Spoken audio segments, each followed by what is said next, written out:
Hello everyone, सभी को नमस्कार। तो देखिएगा मेरे भाई, आप सभी लोगों का जिनका भी एमपी ग्रुप 5 का और केजीएमयू का पेपर है, आप सभी लोगों के लिए एक वन शॉट मैराथन लेकर आए हैं। यहाँ पर कुछ क्वेश्चंस हैं, 100 से भी अधिक क्वेश्चन हैं और जिसमें हमने कोशिश की है उनका डिटेल एक्सप्लेनेशन कराने में। यानी आपका पूरा का पूरा जो भी लैब टेक्नीशियन का इंपॉर्टेंट टॉपिक है वो सारा का सारा यहाँ पर थ्योरी आपका हो जाए, कंप्लीट हो जाए, रिवीजन हो जाए। मेरे भाई, इस क्लास की शुरुआत करते हैं। आपको क्या करना है, सिर्फ और सिर्फ कॉपी ना पेन कुछ नहीं लेना है, आपको कान में अपने ईयरफोन डालने हैं और इस क्लास को ध्यान से सुनना है, ठीक है। तो चलिए इस क्लास की शुरुआत करते हैं। सारे के सारे क्वेश्चन प्रीवियस ईयर के हैं, मोस्ट इंपॉर्टेंट आपके यहाँ पर टॉपिक है, पूरा का पूरा यहाँ पर सिलेबस आपका रिवाइज हो जाएगा। इस क्लास को अपने सभी दोस्तों के साथ में शेयर कर दीजिएगा। मेरा नाम है मनीष भाई पटेल, आप सभी का स्वागत करता हूं इस चैनल पर। मेरे भाई, अगर चैनल पर पहली बार आए हो तो सब्सक्राइब जरूर कर लेना। देखिए, क्वेश्चन की शुरुआत करते हैं। क्वेश्चन है आपका, a decrease in the serum urea level is commonly seen in which of the following condition. यहां पर चार कंडीशन दी गई हैं, इनमें से आपसे पूछा जा रहा है कि इन चारों में से किसमें आपको जो यूरिया का लेवल है वो कम दिखेगा, ठीक। एक पहला ऑप्शन दिया है डिहाइड्रेशन। डिहाइड्रेशन में मेरे भाई क्या होता है, डिहाइड्रेशन का मतलब होता है वाटर लॉस, यानी पानी की कमी, ठीक है। ए ऑप्शन है पानी की कमी। दूसरा ऑप्शन है लीवर सिरोसिस। लीवर सिरोसिस में क्या होता है, लीवर सिरोसिस में मेरे भाई ये होता है कि जो हमारा लीवर होता है वो आपका डैमेज हो जाता है, लीवर सेल्स जो होती हैं वो डैमेज हो जाती हैं। अब समझो, लीवर का फंक्शन क्या होता है। लीवर का मेरे भाई फंक्शन होता है, देखो, लीवर के कई सारे नाम हैं। लीवर के कितने हैं, कई सारे नाम हैं। यकृत है, हिपर है, जिगर है, कलेजा है, ये सारे नाम हैं। जितने इसके कई सारे नाम हैं उतने ही इसके कई सारे काम हैं, बहुत सारे ये काम करता है। जिसमें से इसका एक मोस्ट इंपॉर्टेंट काम है कि ये मोस्ट टॉक्सिक चीज को, ये टॉक्सिक को कन्वर्ट कर देता है लेस टॉक्सिक में। ये क्या करता है, लेस टॉक्सिक में कन्वर्ट करता है।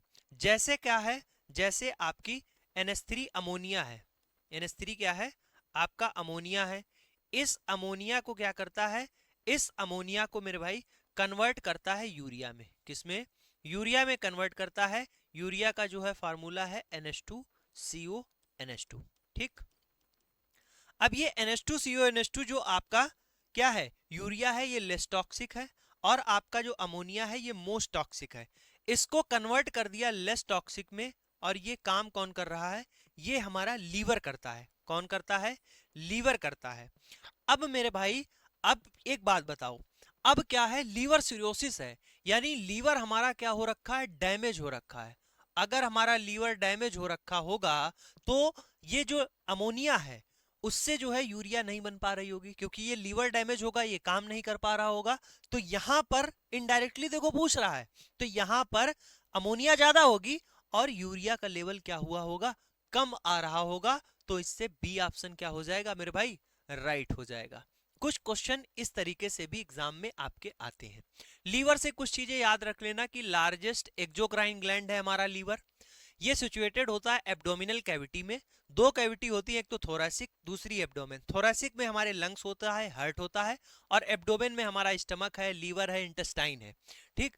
जस्ट बिलो द डायफ्राम, कहां पर, जो हमारा थोरैसिक कैविटी और एब्डोमेन कैविटी को सेपरेट करता है वो होता है diaphragm, just below the diaphragm. और किधर साइड, आपसे पूछे तो आप बताएंगे राइट साइड होता है, ठीक। किधर, राइट साइड होता है। लेफ्ट साइड हमारा स्टमक है और राइट साइड हमारा क्या है, लीवर है, ठीक।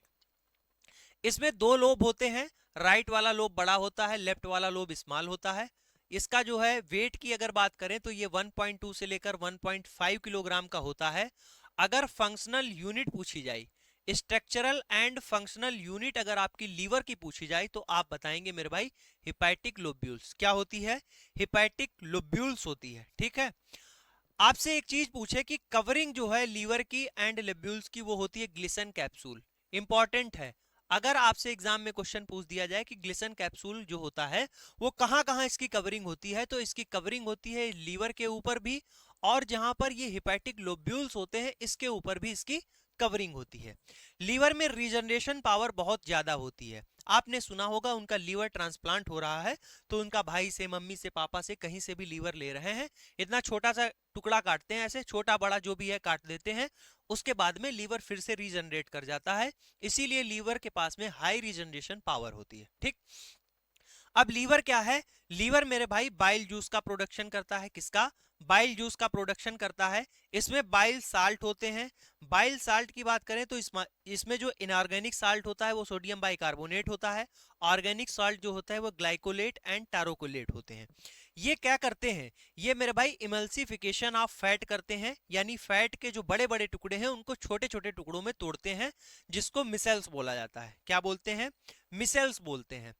बाइल पिगमेंट भी होता है। ठीक, बाइल पिगमेंट जो ब्रेकडाउन होता है हीमोग्लोबिन का, उससे क्या होता है? बाइल पिगमेंट होता है। बिलरुबिन आपका येलो कलर का होता है, बिलवर्डिन आपका कैसा होता है? ग्रीन कलर का होता है। एक मोस्ट इंपॉर्टेंट बात है यहां पर कि बाइल में आपका कोई भी एंजाइम नहीं होता है। किसमें? आपका बाइल में क्या है? कोई भी एंजाइम नहीं होता है। ठीक है, बाइल जूस में कोई भी एंजाइम नहीं होता है। इतनी बात आपको समझ में आ गई। आइए आगे चलते हैं। मोस्ट इंपॉर्टेंट क्वेश्चन क्या है कि प्रोडक्शन ऑफ बाइल कहां होता है? लीवर में होता है। और अगर स्टोर की बात करें, ठीक, क्या है? स्टोर की बात करें तो स्टोर कहां पर होता है? स्टोर आपका बाइल जो है वो आपका गाल ब्लैडर में होता है। कहां पर होता है? गाल ब्लैडर में होता है।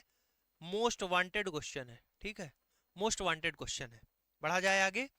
क्वेश्चन है मेरे भाई, पढ़िए। क्वेश्चन कह रहा है what does the presence of increase WBC, पूछ रहे हैं कि डब्ल्यूबीसी काउंट क्या है? बढ़ा हुआ है in the synovial fluid. Synovial fluid में डब्ल्यूबीसी काउंट बढ़ा हुआ आ रहा है। ये क्या बता रहा है? Low blood sugar, blood sugar लो हो गया है। अगर डब्ल्यूबीसी बढ़ा है तो ब्लड शुगर लो हो जाएगा? नहीं। नॉर्मल कंडीशन है? ये भी नहीं। डब्ल्यूबीसी बढ़ी हुई है। अगर डब्ल्यूबीसी बढ़ी हुई है तो मेरे भाई मैंने आपको बात बताई थी, इसका मतलब क्या होता है? अगर डब्ल्यूबीसी काउंट बढ़ा है इसका मतलब क्या है? इन्फेक्शन है। ठीक, क्या है यहां पर? आप ये बताएंगे कि इन्फेक्शन है। ठीक है, तो तीसरा ऑप्शन लिखा है इन्फ्लामेशन आर इन्फेक्शन, तो यहां से सी ऑप्शन क्या राइट हो जाएगा? इन्फेक्शन। अब आप बताओ कि जो साइनोवियल है, साइनोवियल कहां होता है? साइनोवियल प्रेजेंट होता है बिटवीन द जॉइंट्स। कहां पर? Between the joints. ये करता क्या है? ये लुब्रिकेंट का काम करता है। लुब्रिकेंट का काम करता है। मूवमेंट अच्छे से हो इसको जो है, ये हमारा साइनोवियल जॉइंट, जो हमारा साइनोवियल फ्लूइड होता है, साइनोवियल जॉइंट होते हैं उनके बीच में साइनोवियल फ्लूइड होता है, वो कराता है। ठीक है, आगे बढ़ते हैं। अब देखो जो साइनोवियल फ्लूइड है ये, इसमें क्या होता है? हाइलुरोनिक एसिड होता है जो विस्कोसिटी इंपार्ट करता है और लुब्रिकेंट जो है जॉइंट को प्रोवाइड करता है। ठीक है, देखो मेरे भाई ये रिवीजन है एक तरीके से, हम बहुत तेजी से यहाँ पर चीजों को सुनते हुए चलेंगे। बस आपका दिमाग मेरे साथ में होना चाहिए, चीजें आपको रिवाइज होती हुई चली जाएंगी। ठीक है, उससे पहले आपको बता दें मेरे भाई, जो लोग बेसिक से थ्योरी पढ़ना चाहते हैं कम फीस में, अगर आप पढ़ना चाहते हैं, ठीक, तो आप मेरे भाई एक ही बैच से, जहां पर technical, non technical, test series तीनों चीजें आपको प्रोवाइड की जाती हो, जहां पर आपको पीडीएफ नोट्स डाउनलोड करने के दिए जाते हो, जहां पर आपको टेस्ट सीरीज भी आपको दी जाती हो, जहां पर क्लासेस आपकी हिंदी और इंग्लिश में हो, सारा कुछ सारा आपको इसी बैच में कंटेंट मिलने वाला है। आपको क्या करना है? प्ले स्टोर पे जाना है, एजुकेशन मसाला ऐप को डाउनलोड करना है। वहां से मेरे भाई देखोगे कि 1 लाख से भी अधिक स्टूडेंट हमारे साथ इस बैच में एप्लीकेशन पे जुड़ा हुआ है। ठीक है, तो यहां पर इतनी सारी चीजें आपको मिलेंगी सिर्फ और सिर्फ 1799 में। ठीक, जिसमें ये सारी चीजें आपको मिलती हैं। आज की डेट में अगर आपने नॉन टेक्निकल नहीं पढ़ रहे हैं तो बहुत बड़ी गलती कर रहे हैं, सिलेक्शन से आप दूर हैं। ठीक, एक ही फीस में सारी चीजें आपको यहां पर मिलती हैं। ठीक है, ये अपना एप्लीकेशन है। ठीक, अभी हम लोगों ने क्या है, फ्री टेस्ट सीरीज आप लोगों के लिए प्रोवाइड की है, जिसमें आप देख सकते हो कि फ्री सेक्शन में यहां पर जब आप जाओगे फ्री कोर्स में, डेली आपकी जो है 10 बजे एक टेस्ट सीरीज आती है जिसमें 25 से 30 क्वेश्चन हम आपको देते हैं। देखो मेरे भाई, आप कहोगे टेस्ट सीरीज में 90-100 क्वेश्चन नहीं देते हो, मेरे पास डेटा रहता है एक एक बच्चे का। मैं जानता हूं यहाँ पर जितने भी 400-500 बच्चे देते हैं हमारी टेस्ट सीरीज, जो भी हमारे बैच के अंदर जैसे बच्चे हैं, तो क्या है, मान लीजिए आज के दिन 500 बच्चों ने टेस्ट दिया। अगर 500 बच्चों ने टेस्ट दिया, मैं देखता हूं उसमें से जो है 15 क्वेश्चन किए, 16 क्वेश्चन किए, 12 क्वेश्चन किए, 25 क्वेश्चन किए, इसके बाद छोड़ दिया। ठीक, मैं खुद जानता हूं कि एक समय पर आपके पास बाउंडेशन नहीं है तो बैठ के आप टेस्ट नहीं दे पाते हैं। इसीलिए मैंने यहाँ पर फ्री सेक्शन में सभी लोगों के लिए 25 से 30 क्वेश्चन दिए, ताकि आप आराम से एक टाइम पर बैठ के क्वेश्चन कर पाए, ध्यान से, कंसंट्रेशन के साथ में। ठीक, ये चीज है।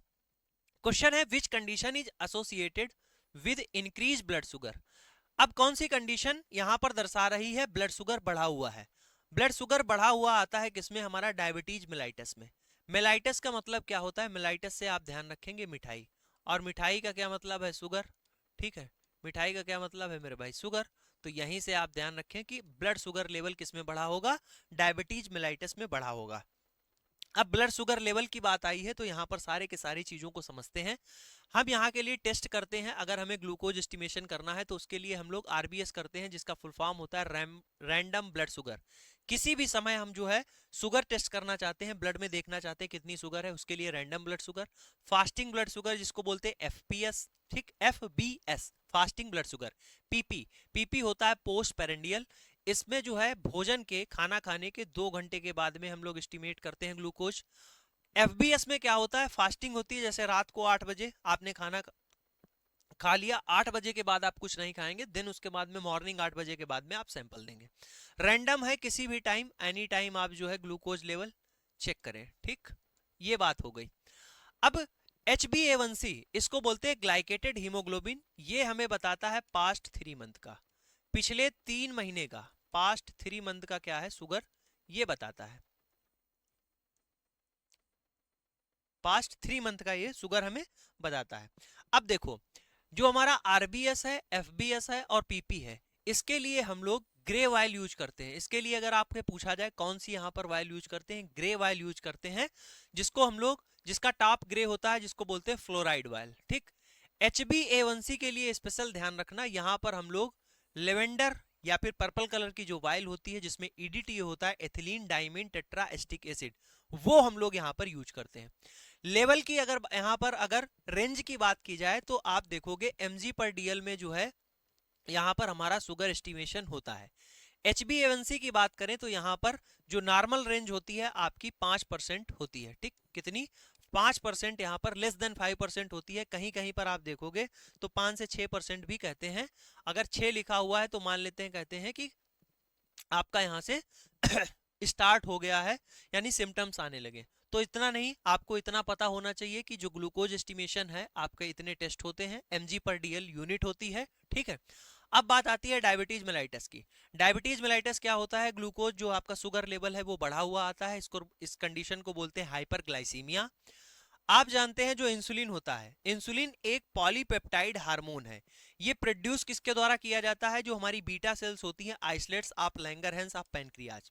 जो हमारा पैनक्रियाज होता है वहां पर जो बीटा सेल्स होती है, आइसलेट ऑफ लैंगर सेल्स होते हैं, उनमें जो बीटा सेल्स होती हैं, उनके द्वारा इंसुलिन का प्रोडक्शन होता है, और इंसुलिन ही हमारा क्या है? शुगर का रेगुलेशन करता है।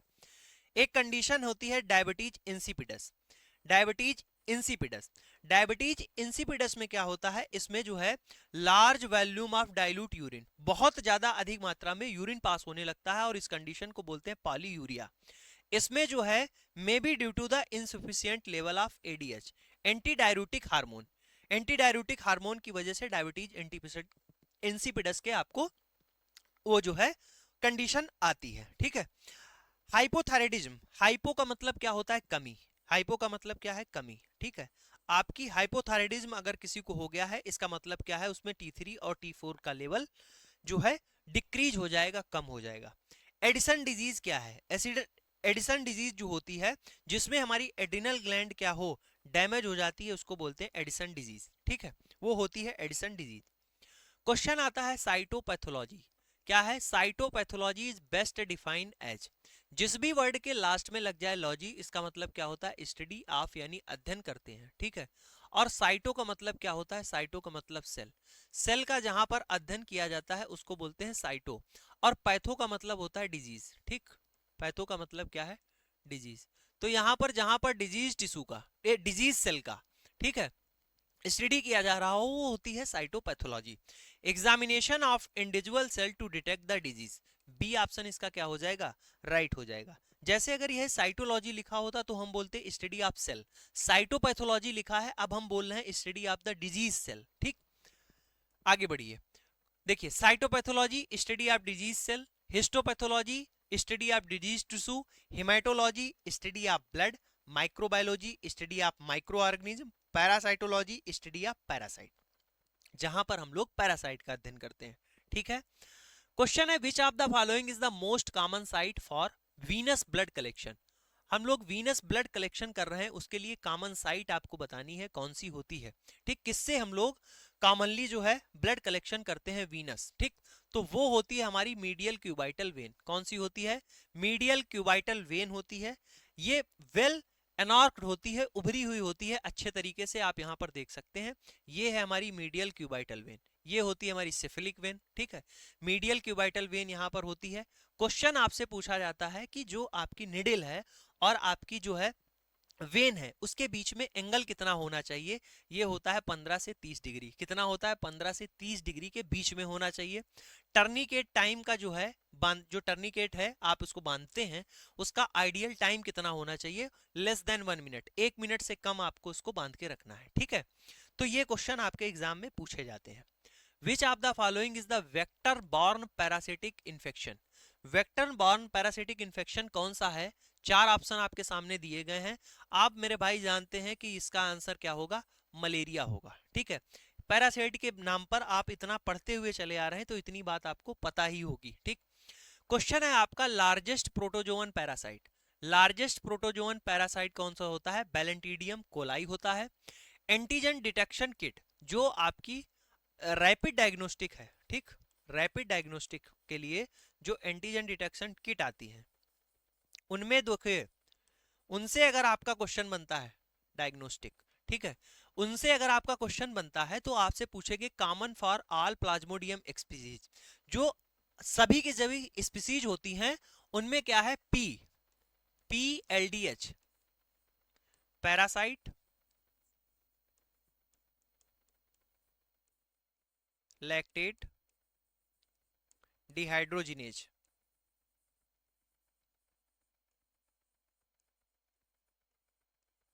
और एल्डोज, ये सभी के सभी क्या है? जितनी भी प्लाज्मोडियम की स्पीसीज है, ये सभी के सभी ये एंजाइम क्या करते हैं? रिलीज करते हैं। ठीक है, सभी के सभी करते हैं। ठीक, अब प्लाज्मोडियम जो फल्सीफेरम होता है, ये मोस्ट लीथल होता है।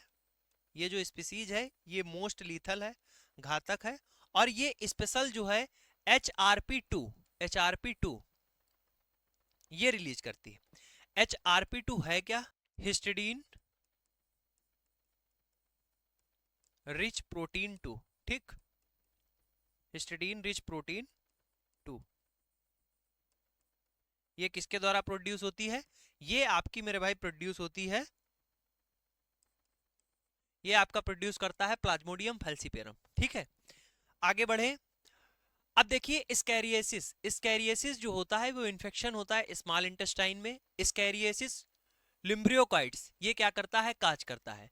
मोड ऑफ ट्रांसमिशन क्या है? इंजेक्शन ऑफ एम्ब्रियोनेटेड एग जो है contaminated soil, food and water से हो जाता है। मलेरिया जो पैरासिटिक इन्फेक्शन है, इसमें जो हम लोग थिक स्मेयर बनाते हैं वो पैरासाइट के डिटेक्शन के लिए बनाते हैं। जो हम लोग थिन स्मेयर बनाते हैं वो आपकी स्पीसीज के लिए डिटेक्शन के लिए बनाते हैं। अब आपसे क्वेश्चन पूछा जाता है जो प्लाज्मोडियम की गैमेटोसाइट स्टेज होती हैं, गैमेटोसाइट स्टेज होती है, जैसे प्लाज्मोडियम वाइवेक्स है, फैल्सीपेरम है, मलेरियाई है, ओवेल है, वो किस प्रकार की दिखती हैं? हर बार एग्जाम में क्वेश्चन आता है। अगर अमीबॉइड, रिंग फॉर्म एंड साइजॉइंट अगर आपसे कहें तो आप प्लाज्मोडियम वाइवेक्स बताएंगे।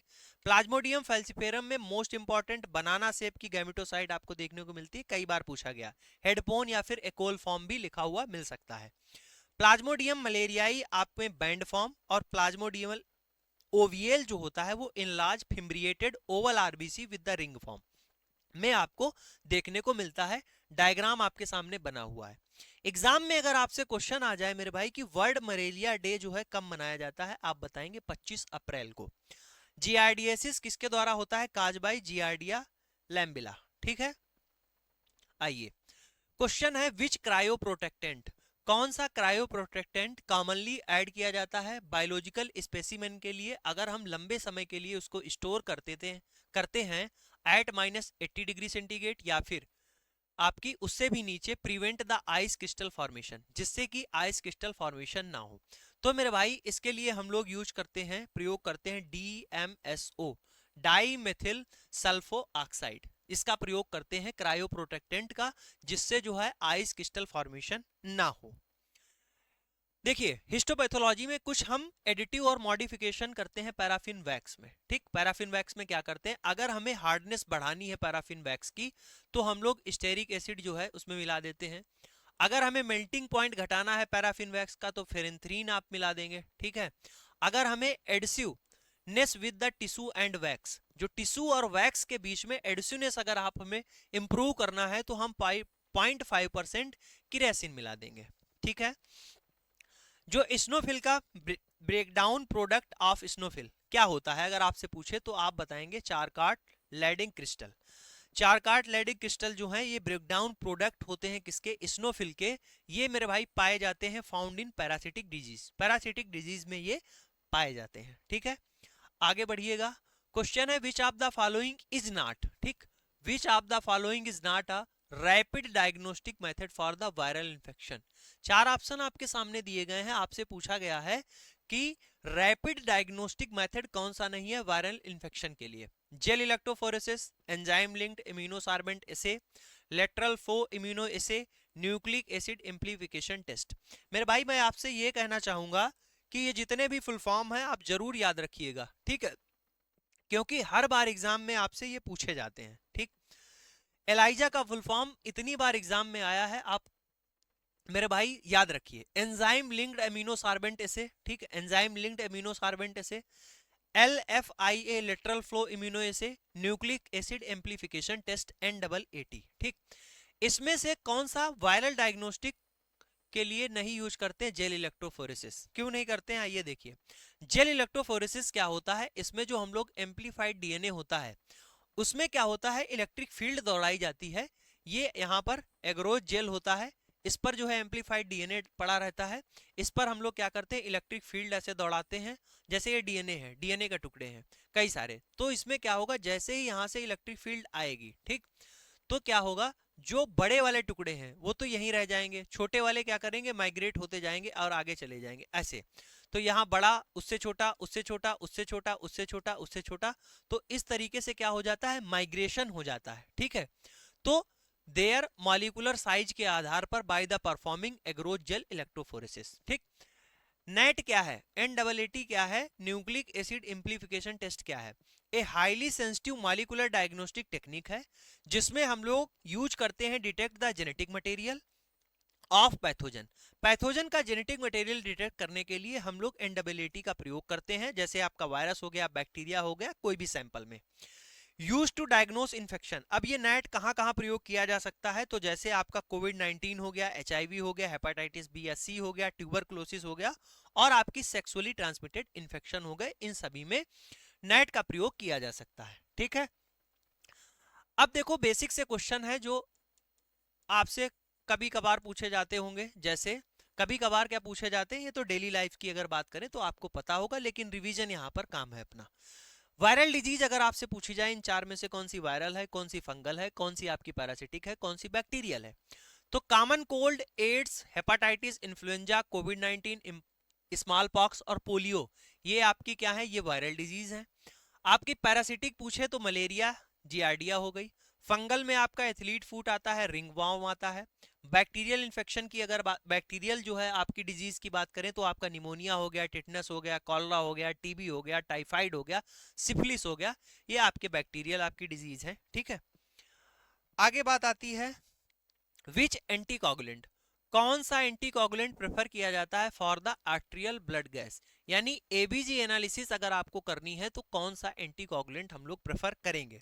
उससे पहले आप ये बताइएगा कौन सी आर्टरी यहां पर जो है यूज की जाती है, एबीजी एनालिसिस के लिए किस आर्टरी से आपका ब्लड सैंपल लिया जाता है। तो यहां पर कलेक्शन, कहाँ से कलेक्शन करते हैं, कलेक्शन सबसे पहले तो ये आपको पता होना चाहिए, इसके लिए फिजिशियन जो है सैंपल कलेक्ट करके देता है। कभी एग्जाम में अगर आपसे पूछ लिया जाए, ठीक, तो आप बताएंगे कलेक्शन के लिए यहां से जो कलेक्शन होता है वो रेडियल आर्टरी। ठीक है, कौन सी होती है, रेडियल आर्टरी, ये जो रेडियल आर्टरी होती है यहां से इसका जो है कलेक्शन करते हैं। इसमें जो है एंटीकोगुलेंट कौन सा होता है, तो हम लोग एंटीकोगुलेंट यूज करते हैं आपका लिथियम हिपैरिन। कौन सा प्रयोग करते हैं, लिथियम हिपैरिन प्रयोग करते हैं। ये जो आपके सामने मेरे भाई स्लाइड बनी हुई है, ठीक है, मोस्ट इंपॉर्टेंट है, इसके बाहर आपका एंटीकोगुलेंट से क्वेश्चन नहीं आएगा, वादा है आपसे। सुनिएगा क्या है, रेड कलर की जो वाइल है आपके सामने दिख रही होगी, रेड कलर का जिसका टॉप है उसमें कोई भी एडिटिव नहीं होते हैं। जो भी बायोकेमिस्ट्री या ब्लड बैंक में आपके टेस्ट परफॉर्म किए जाते हैं इससे होते हैं। लेवेंडर या फिर पर्पल कलर की जो वाइल है ये जो है जिसमें क्या होता है additive EDTA, ethylene diamine tetraacetic acid, haematology में इसका ज्यादातर प्रयोग करते हैं। ग्रीन कलर की जो वाइल है ये आपके सामने है, इसमें सोडियम या फिर लिथियम हेपेरिन होता है, ऑस्मोटिक फ्रेगिलिटी के लिए इसका प्रयोग करते हैं। आपकी आती है फिर सोडियम सिट्रेट, जिसमें क्या है आपकी दो कलर की वाइल आती है, एक लाइट ब्लू आती है और ब्लैक कलर की आती है, ठीक है। अब यहां पर मेरे भाई सोडियम साइट्रेट है, जिसमें क्या है लाइट ब्लू कलर की वाइल है, ठीक, जो लाइट ब्लू कलर की वाइल है सोडियम साइट्रेट वाली, उसका प्रयोग हम लोग कोगुलेशन स्टडी में करते हैं। जैसे आपका PT हो गया प्रोथाम्बिन टाइम, APTT हो गया एक्टिवेटेड पार्शियल प्रोथाम्बिन टाइम, ठीक है। अब ब्लैक कलर वाले की बात करो, जो ब्लैक कलर की वायल होती है इसका प्रयोग सोडियम साइट्रेट, इसका प्रयोग करते हैं ESR में, ठीक। और किस मेथड से, वेस्टर्न ग्रेन मेथड से, वेस्टर्न ग्रेन मेथड के लिए, ठीक। ये ब्लैक कलर की वायल होती है। इसमें क्या होता है डिफरेंस, इसमें डिफरेंस होता है मेरे भाई किसका, रेशियो का, एंटीकोगुलेंट का और मेरे भाई ब्लड का, ठीक। यहां पर जो है देखिए, यहां पर जो रेशियो होता है 1:9 का होता है, कहां पर, जो हमारी लाइट ब्लू वाली होती है इसमें 9 पार्ट होता है ब्लड और 1 पार्ट क्या होता है एंटीकोगुलेंट,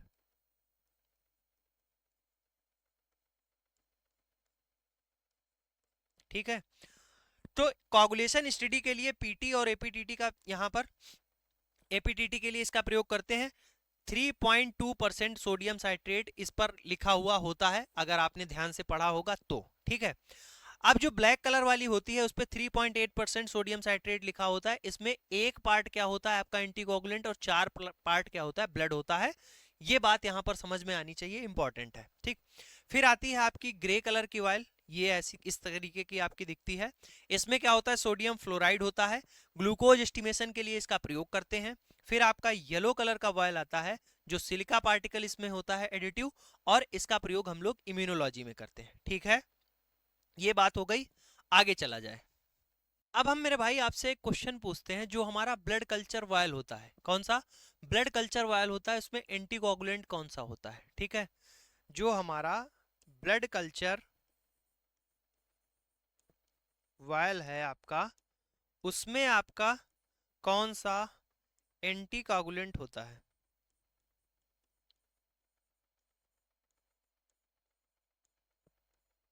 तो जो ब्लड कल्चर वायल है उसमें जो एंटीकोगुलेंट होता है आपका सोडियम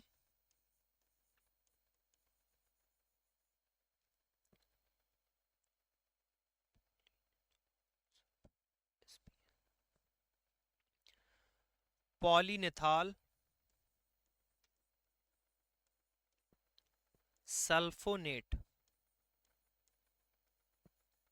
ठीक, इसको बोलते हैं SPS, ठीक। क्या बोलते हैं, SPS शार्ट फॉर्म भी कहते हैं, सोडियम पॉलीनेथॉल सल्फोनेट, ठीक। ये आपका एंटीकोगुलेंट होता है। अब क्वेश्चन आपसे ये पूछा जाएगा, क्वेश्चन ये पूछा जाता है मेरे भाई कि जो आपका ऑर्डर ऑफ ड्रा है, कुछ कुछ टेस्ट आपको दे दिए जाएंगे, कुछ आपको क्या है टेस्ट दे दिए जाएंगे, उनमें आपसे पूछा जाएगा कि किसमें जो है सबसे पहले किस वायल में आप कलेक्शन करेंगे। तो यहां पर आप देखिएगा, आपको एक तरीके से याद रखना है। कैसे याद रखना है कि आप याद रखना है, चलो भाई राजू, क्या कहते हो, चलो भाई राजू, आपका दोस्त है, उस दोस्त का नाम है राजू, आप कहते हो आओ भाई चलो राजू भाई चलते हैं, ठीक। तो चलो से हो गया कल्चर, भाई से आपका ब्लू और राजू से क्या हो गया रेड, ठीक। ये तीन चीजें आपको याद हो गई।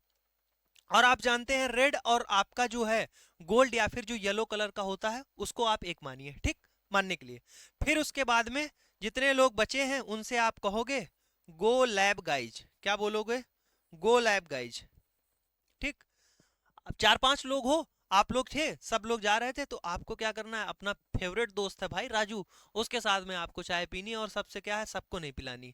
तो आप क्या कहोगे, चलो भाई राजू चलते हैं, और सभी लोगों से कहोगे गो लैब गाइज, गाइज लैब में जाइए। तो गो लैब गाइज, गो से आपका ग्रीन हो गया, लैब से आपका लेवेंडर हो गया, और गाइज से आपका ग्रे हो गया। ठीक, इस तरीके से आप मेरे भाई याद रख सकते हो क्वेश्चन कैसे बनेंगे। जैसे आपसे पूछ दिया जाए पीटी और एपीटीटी, ठीक ये है, और उसके बाद में आपसे ये कहा जाए कि आपका सीबीसी है, इतने टेस्ट है। मान लीजिए पीटी टेस्ट है, ठीक, आपका पीटी टेस्ट है, सीबीसी टेस्ट है, और फिर उसके बाद में आपसे कह दें कि आपका आरबीएस है। तीन टेस्ट आपके होने हैं, ठीक है, आपके तीन टेस्ट होने हैं। इसमें आपसे पूछे कि कौन सा जो है आप वायल किस तरीके से प्रयोग करने वाले हैं, कौन से वहां पर वायल लगेंगे और किस सीक्वेंस में आप इनका यूज करेंगे। तो मेरे भाई आप बताएंगे पीटी के लिए कौन सा होगा, लाइट ब्लू होगा, तो सबसे पहले हम लाइट ब्लू यूज करेंगे। सीबीसी के लिए लिवेंडर होगा आपका, फिर उसके बाद में सीबीसी के लिए आपका लिवेंडर कलर का वायल, फिर हम आरबीएस के लिए जो है सैंपलिंग करेंगे, यानी ग्रे वाली वायल में हम सबसे लास्ट में जो है हम लोग वो कराएंगे, ठीक है, सैंपल लेंगे। तो पीटी, सीबीसी और आरबीएस कुछ इस तरीके से आपके क्वेश्चन पूछे जाएंगे। आगे बढ़ते हैं, आगे क्या कह रहा है, क्वेश्चन है which of the following biological sample, ठीक है, is not is most commonly use for diagnosis of fungal infection in the lungs. अगर लंग्स में फंगल इन्फेक्शन है उसके डायग्नोस्टिक के लिए मोस्ट कॉमनली जो है बायोलॉजिकल सैंपल कौन सा होगा। ए लिखा है ब्लड, दूसरा है स्टूल, तीसरा है यूरिन और चौथा है स्पुटम। देखो क्या कह रहे हैं, ब्लड जो है, अब देखना ये क्वेश्चन जैसे मुझको कुछ नहीं आता इसमें, ठीक है, ये क्वेश्चन जैसे पढ़ा बेसिक चीजें मैं जानता हूं, अब इस क्वेश्चन को कैसे निकालना है। देखो आपका स्टूल और यूरिन, लंग्स से तो इसका कोई लेना देना नहीं रखेंगे, ठीक है, आप यहां पर सैंपल ले रहे हैं तो स्टूल और यूरिन सैंपल, लंग्स के उसमें जो है फंगल इन्फेक्शन के लिए ना भाई ना, इतना बुरा दिन कहां से आ गया, इतना तो समझदार हो ना, तो ये दो चले गए। फिर आप ब्लड पर आओ, ब्लड में ये देखोगे कि फंगल इन्फेक्शन है और ब्लड तो हमारा होल बॉडी में है, ठीक है, इसको अभी होल्ड करते हैं। नीचे देखो लिखा है स्पुटम, अब स्पुटम कहाँ है, स्पुटम जो आपका बलगम है वो लंग्स में है, ठीक है, वो कहाँ है, लंग्स में है, और लंग्स से ही स्पुटम अंदर से आ रहा है, ठीक, लंग्स से ही तो स्पुटम आता है, और एस्टिमेशन के लिए, जांच के लिए, तो बलगम देख रहे हो डायरेक्टली जो है आपका स्पुटम एसोसिएटेड है लंग से, ठीक, तो यहां से डी ऑप्शन आपका राइट हो जाएगा। कुछ इस तरीके से भी आपको क्वेश्चन कॉमन सेंस के हिसाब पर निकालने पड़ेंगे, ठीक है। स्टडी ऑफ फंजाई माइकोलॉजी बोलते हैं, ठीक, माइकोलॉजी, लंग्स जो है हमारे थोरेसिक कैविटी में है, मैंने आपको बताया ये दो हमारे लंग्स है थोरेसिक कैविटी में है, ठीक है, इसमें जो है प्लूरल फ्लूइड होता है, लंग्स के चारों ओर कौन सा होता है, प्लूरल फ्लूइड होता है जो हमें फ्रिक्शन से बचाता है, ठीक है। अब बात की जा रही है ट्रैकिया की, ट्रैकिया को मेरे भाई क्या बोलते हैं, ट्रैकिया को विंड पाइप भी बोला जाता है, क्या बोलते हैं, विंड पाइप भी बोलते हैं। ये ट्रैकिया जो है डिवाइड हो जाती है लेफ्ट और राइट में, लेफ्ट और राइट प्राइमरी ब्रोंकाई में एट लेवल T5। जो हमारी थोरेसिक, ये जो हमारी क्या होती है वर्टिब्रल कॉलम है, इसमें गर्दन में 7 होती हैं, C7, ठीक, और हमारी जो है थोरेसिक में कितनी होती है, 12 होती हैं। तो जो 5वें नंबर वाली है, यहां पर आप देखोगे 5वें नंबर वाली जो है यहां पर से, तो हमारी यहां पर से जो ट्रैकिया होती है वो डिवाइड हो जाती है राइट और लेफ्ट प्राइमरी ब्रोंकाई में, ठीक है। फिर उसके बाद में अगर आपसे कहें, आपसे ये पूछा जाए जो हमारी थोरेसिक कैविटी होती है, लंग्स रखे होते हैं, जो हमारा थोरेसिक चैम्बर होता है वो किन किन से मिलकर बना हुआ होता है। तो डार्सल साइड में तो ये हमारी डार्सल साइड होती है, यहाँ पर तो वर्टिब्रल कॉलम है। वेंट्रल साइड में हमारी क्या होती है, स्टर्नम होती है। लेटरल साइड में हमारी रिब्स होती हैं, और लोअर साइड में हमारा क्या होता है, डायफ्राम होता है, ठीक। तो इनसे मिलकर हमारी थोरेसिक कैविटी बनी हुई होती है, ठीक है। आगे बढ़े, विच इंडोक्राइन ग्लैंड, कौन सी इंडोक्राइन ग्लैंड जो होती है वो लोकेटेड इन द नेक, गर्दन में होती है, and shape like the butterfly, उसका शेप कैसा होता है, बटरफ्लाई जैसा होता है। तो मेरे भाई वो होती है थायराइड ग्लैंड। कौन सी होती है, थायराइड ग्लैंड होती है। कहाँ लोकेटेड होती है, गर्दन में लोकेटेड होती है, उसका शेप कैसा होता है, बटरफ्लाई शेप होता है, इस तरीके से कुछ उसका शेप होता है, बटरफ्लाई शेप होता है, ठीक है। अब देखो सारी की सारी ग्लैंड यहाँ पर करा दी है। थाइमस जो ग्लैंड होती है वो लोकेटेड होती है ventral side of the heart and aorta, जो हमारा ventral side of the heart and aorta है वहां पर हमारी होती है। इसका रोल होता है डेवलपमेंट ऑफ इम्यून सिस्टम। जो हमारा इम्यून सिस्टम डेवलपमेंट है वो हमारा कौन कंट्रोल करती है? थाइमस करती है। प्यूबर्टी में जब है, जवानी में जिसको कहें कि इसका जो है साइज क्या होता है? मैक्सिमम होता है, और धीरे धीरे एज के साथ में ये क्या होती है? डिमिनिश्ड होती चली जाती है, छोटी होती चली जाती है, घटती हुई चली जाती है, खत्म हो जाती है। ऐसे आप देखा है कि बूढ़ों में क्या होती है? इम्यूनिटी कम हो जाती है, खत्म हो जाती है, ठीक है। उसके बाद में बात आती है पिट्यूटरी ग्लैंड की। पिट्यूटरी ग्लैंड हमारी लोकेटेड कहां पर होती है? जो हमारा बोनी स्कल होता है, जिसमें जो है सेला टर्सिका एक गड्ढा होता है, ठीक, उसी सेला टर्सिका में ये रखी हुई होती है। इसमें जो है दो पार्ट होते हैं, एक एडिनोहाइपोफाइसिस और दूसरा होता है न्यूरोहाइपोफाइसिस। एडिनोहाइपोफाइसिस से आपका GH, prolactin, FSH, LH, TSH और एसीटीएच, ठीक है। क्या क्या बताया? आपका growth hormone, prolactin hormone, follicular stimulating hormone, luteinizing hormone, thyroid stimulating hormone और एसीटीएच, ये सारे के सारे जो हैं आपके एडिनोहाइपोफाइसिस से निकलते हैं। न्यूरोहाइपोफाइसिस से आपका वैसोप्रेसिन और ऑक्सीटोसिन निकलता है, ठीक है। यहां से न्यूरोहाइपोफाइसिस से आपके वैसोप्रेसिन और ऑक्सीटोसिन निकलते हैं। याद रखने के लिए आप न्यूरोहाइपोफाइसिस याद रखना कि वैसोप्रेसिन और ऑक्सीटोसिन कहां से निकलते हैं? न्यूरोहाइपोफाइसिस से निकलते हैं, और बचे हुए जितने हार्मोन हैं वो आपके एडिनोहाइपोफाइसिस से निकलते हैं। एडिनल ग्लैंड की बात की जाए तो एडिनल ग्लैंड हमारी interior part of the kidney पर होती है। ये जैसे हमारी किडनी है, यहाँ पर जो इंटीरियर पार्ट पर ये लगी है, ये क्या है? ये हमारी मेरे भाई एड्रिनल ग्लैंड है, ठीक है। ये क्या है? एडिनल ग्लैंड है। अब एडिनल ग्लैंड में भी देखो मेरे भाई, अगर इसको हम एडिनल ग्लैंड को आपको काट कर दिखाएं तो कुछ इस तरीके से आपको दिखेगी, ठीक है। कुछ इस तरीके की आपको दिखेगी। तो यहाँ पर ऐसे ऐसे ऐसे दो पार्ट में इसको डिवाइड कर दें। जो ये आउटर पार्ट है, मिडिल वाला पार्ट, इसको बीच वाला जो होगा उसको क्या बोलेंगे? उसको कह देंगे ये मेडुला है। ये क्या है? ये बीच वाला पार्ट जो है ये मेडुला है।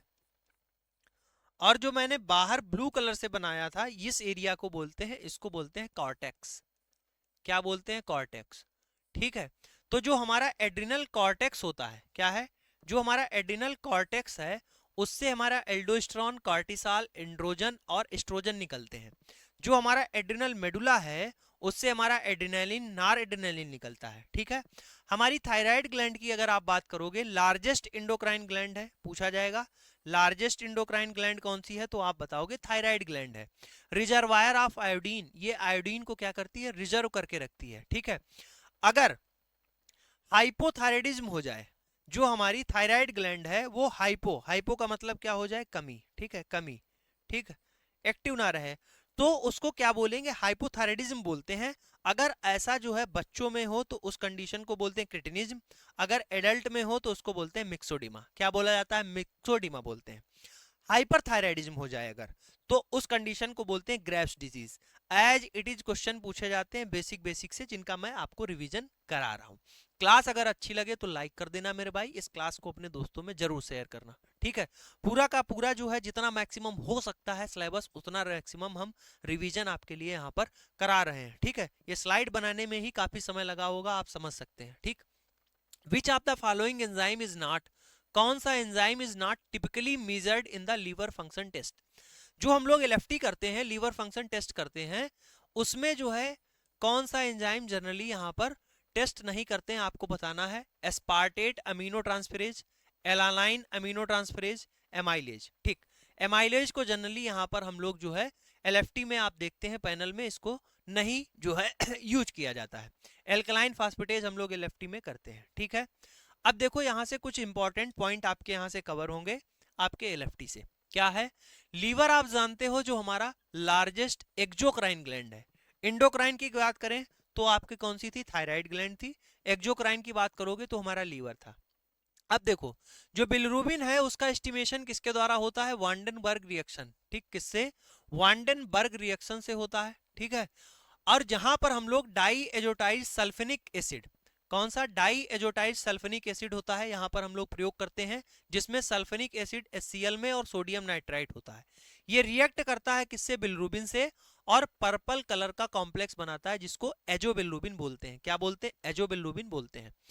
यहां पर मेरे भाई बात की जाए अगर जॉइंडिस की, हिमोलिटिक जॉइंडिस है, यानी आरबीसी का ब्रेकडाउन ज्यादा है, ठीक। आरबीसी टूट ज्यादा रही है आपकी, ठीक है, टूट ज्यादा रही है, इसको बोलते हैं हिमोलिटिक जॉइंडिस। ऑब्स्ट्रक्टिव जॉइंडिस है तो आप ये कहेंगे कि जो हमारा बाइल डक्ट है उसमें क्या है, ऑब्स्ट्रक्शन हो गया है। अगर हिपैटोसेलुलर जॉइंटिस है, हिपैटोसेलुलर जॉइंटिस है, इसका मतलब क्या कहेंगे, आपका लीवर डैमेज है। ठीक, लीवर डैमेज है। तीन चीजें हैं, तीन प्रकार की जॉइंटिस है, आपको समझ में आई। अब इसके बिहाफ पर बिल्रूबिन की बात करें, अगर हिमोलिटिक जॉइंटिस है तो आपका अनकॉन्जुगेटेड बिल्रूबिन बढ़ा हुआ आएगा। अगर ऑब्स्ट्रक्टिव जॉइंटिस है तो आपका कॉन्जुगेट बिल्रूबिन बढ़ा हुआ आएगा।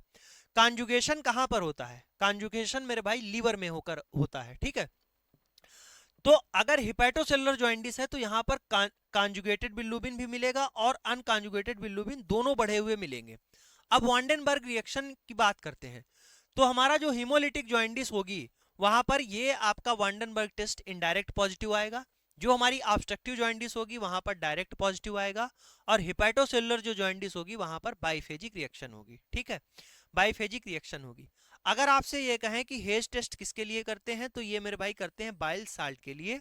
आपका पीजीआई का रिसेंटली पूछा गया क्वेश्चन है। ठीक है, फिर बात आती है यूरिन में। ठीक, हेज टेस्ट करते हैं, अगर बाइल साल्ट का डिटेक्शन यूरिन में करना है तो हम लोग हेज टेस्ट करते हैं।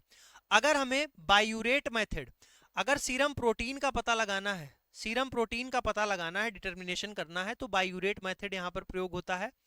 ब्रोमोक्रिसाल ग्रीन डाई मेथड जो होता है वो सीरम एल्बुमिन के लिए। ठीक है, क्वेश्चन है आपका व्हाट इज द डिफिनीशन, उसकी परिभाषा क्या है, minimum inhibitory concentration, MIC. Minimum inhibitory concentration की परिभाषा क्या है, देखो मेरे भाई डायरेक्ट सिंपल सी परिभाषा लिखी है, lowest concentration that inhibit the visible growth. Lowest concentration that inhibit the visible growth, इसको बोलते हैं एमआईसी, मिनिमम इनहिबिटरी कंसंट्रेशन। ठीक है, डी ऑप्शन आपका क्या हो जाएगा, राइट हो जाएगा।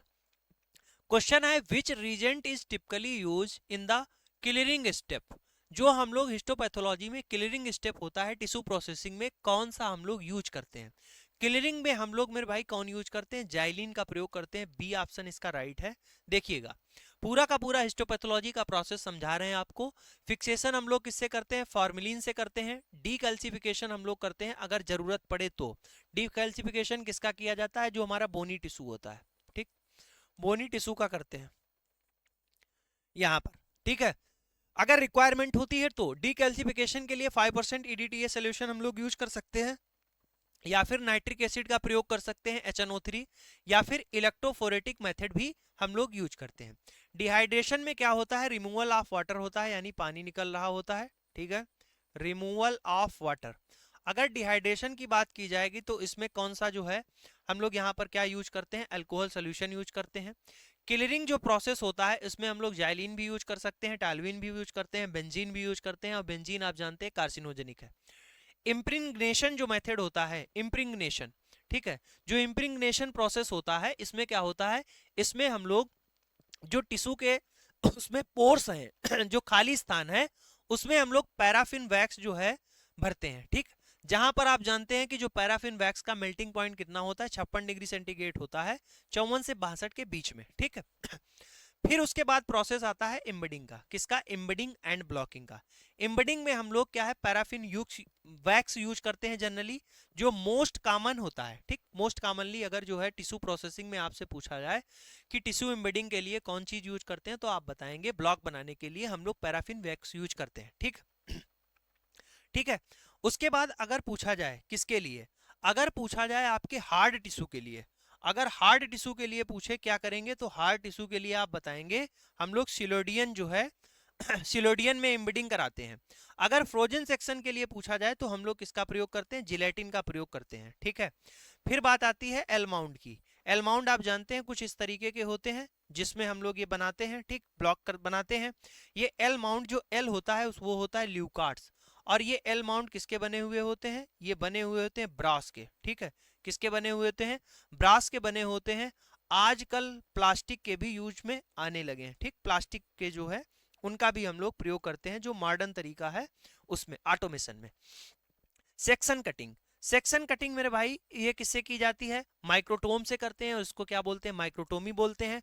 रूटीन स्टेनिंग जो है यहाँ पर हिस्टोपैथोलॉजी में H&E होती है, हिमोटॉक्सिलिन जो यहाँ पर, और इओसिन। ठीक है, अब ये आपसे कहें कि डीकैल्सिफिकेशन बोनी टिश्यू का क्यों करते हैं, तो आप बताएंगे क्योंकि बोन होते हैं हार्ड। ठीक, और माइक्रोटोमी यहाँ से क्या हो जाएगी, नहीं हो पाएगी। और जब माइक्रोटोमी नहीं अच्छे से हो पाएगी, जब टिश्यू नहीं अच्छे से कट पाएगा, तो हम कैसे उसकी जो है स्लाइड बनाएंगे, कैसे हम लोग फिर लास्ट में माइक्रोस्कोपी कर पाएंगे। जब माइक्रोटोमी अच्छी नहीं होगी तो माइक्रोस्कोपी भी नहीं हो पाएगी। ठीक है, तो ये बात हो गई किसकी, आपके टिश्यू प्रोसेस की। लिखा है what is the clinical significance of the mean cell volume, MCV, इसको या फिर कहें मीन कार्पस्कुलर वॉल्यूम। इसका सिग्निफिकेंस क्या है, क्यों इसके इंपॉर्टेंट है? तो मेरे भाई मीन कार्पस्कुलर जो वॉल्यूम है, ये सेल का क्या बताता है, आरबीसी का क्या बताता है, वॉल्यूम बताता है, आयतन जिसको कहें। ठीक, मीन कार्पस्कुलर वॉल्यूम की आरबीसी बड़ी है कि छोटी है। अगर बड़ी है, साइज से ज्यादा बड़ी है, तो भी दिक्कत है, तो आप जानेंगे कि ये कैसी है, मैक्रोसिटिक एनीमिया। ठीक, बड़ा साइज हो गया। और आरबीसी का साइज कम हो गया तो आप कहेंगे माइक्रोसिटिक हो सकती है, यानी ये हमें हेल्प करती है क्लासिफाई करने में टाइप ऑफ एनीमिया। ठीक है, बी ऑप्शन राइट होगा। अब देखो यहाँ पर फुल फॉर्म दिए हैं सारे के सारे, MCV mean corpuscular volume, MCH mean corpuscular haemoglobin, MCSC mean corpuscular haemoglobin concentration, RDW red cell distribution width, HDW क्या होता है, हीमोग्लोबिन डिस्ट्रीब्यूशन विथ होता है। मोस्ट इंपॉर्टेंट क्या है यहां पर आपसे, एमसीवी की वैल्यू होती है फेमटोलीटर, ये आपसे पूछी जाएगी। एमसीएच की जो होती है वो होती है पीजी पिकोग्राम। एमसीएचसी की जो वैल्यू होती है वो लिखते हैं हम लोग, डिनोट करते हैं ग्राम पर डीएल में, डेसीलीटर। और आरडीडब्ल्यू होता है रेड सेल डिस्ट्रीब्यूशन विथ होता है, उसको परसेंटेज में हम लोग डिनोट करते हैं। ठीक है, why is fixation necessary before decalcification, decalcification से पहले हम लोग जो है फिक्सेशन टिश्यू का क्यों करते हैं? मेरे भाई क्यों करेंगे, क्योंकि आप जानते हैं जैसे ही टिश्यू को क्या किया जाएगा, बॉडी से अलग किया जाएगा, यानी बायोप्सी की जाएगी। ठीक, जैसे ही बायोप्सी करेंगे, और जैसे ही बायोप्सी करते हैं तो क्या होगा, ब्लड सप्लाई जो है कट गई। अब अगर ब्लड सप्लाई कट गई है, इसका मतलब क्या हुआ है, यानी जो है अब उसके पास में, उस टिश्यू के पास में ऑक्सीजन नहीं जा रही होगी। ठीक है, न्यूट्रिएंट नहीं पहुंच रहे हैं, और जब ऑक्सीजन नहीं जा पा रही है तो इससे क्या होगा, इससे जो है ऑटोलिसिस शुरू हो जाएगी। ऑटोलिसिस शुरू हो जाएगी, फिर उसके बाद में क्या है, प्यूट्रिफिकेशन भी शुरू हो जाएगा, प्यूट्रीफैक्शन भी शुरू हो जाएगा, यानी वो सड़ने लगेगी। और हमें इस ऑटोलिसिस और प्यूट्रिफिकेशन से बचाने के लिए ही हम लोग क्या करते हैं, फिक्सेशन करते हैं। ठीक, तो कहां पर लिखा है, to reduce the time needed for the decalcification to preserve the cellular and the tissue structure.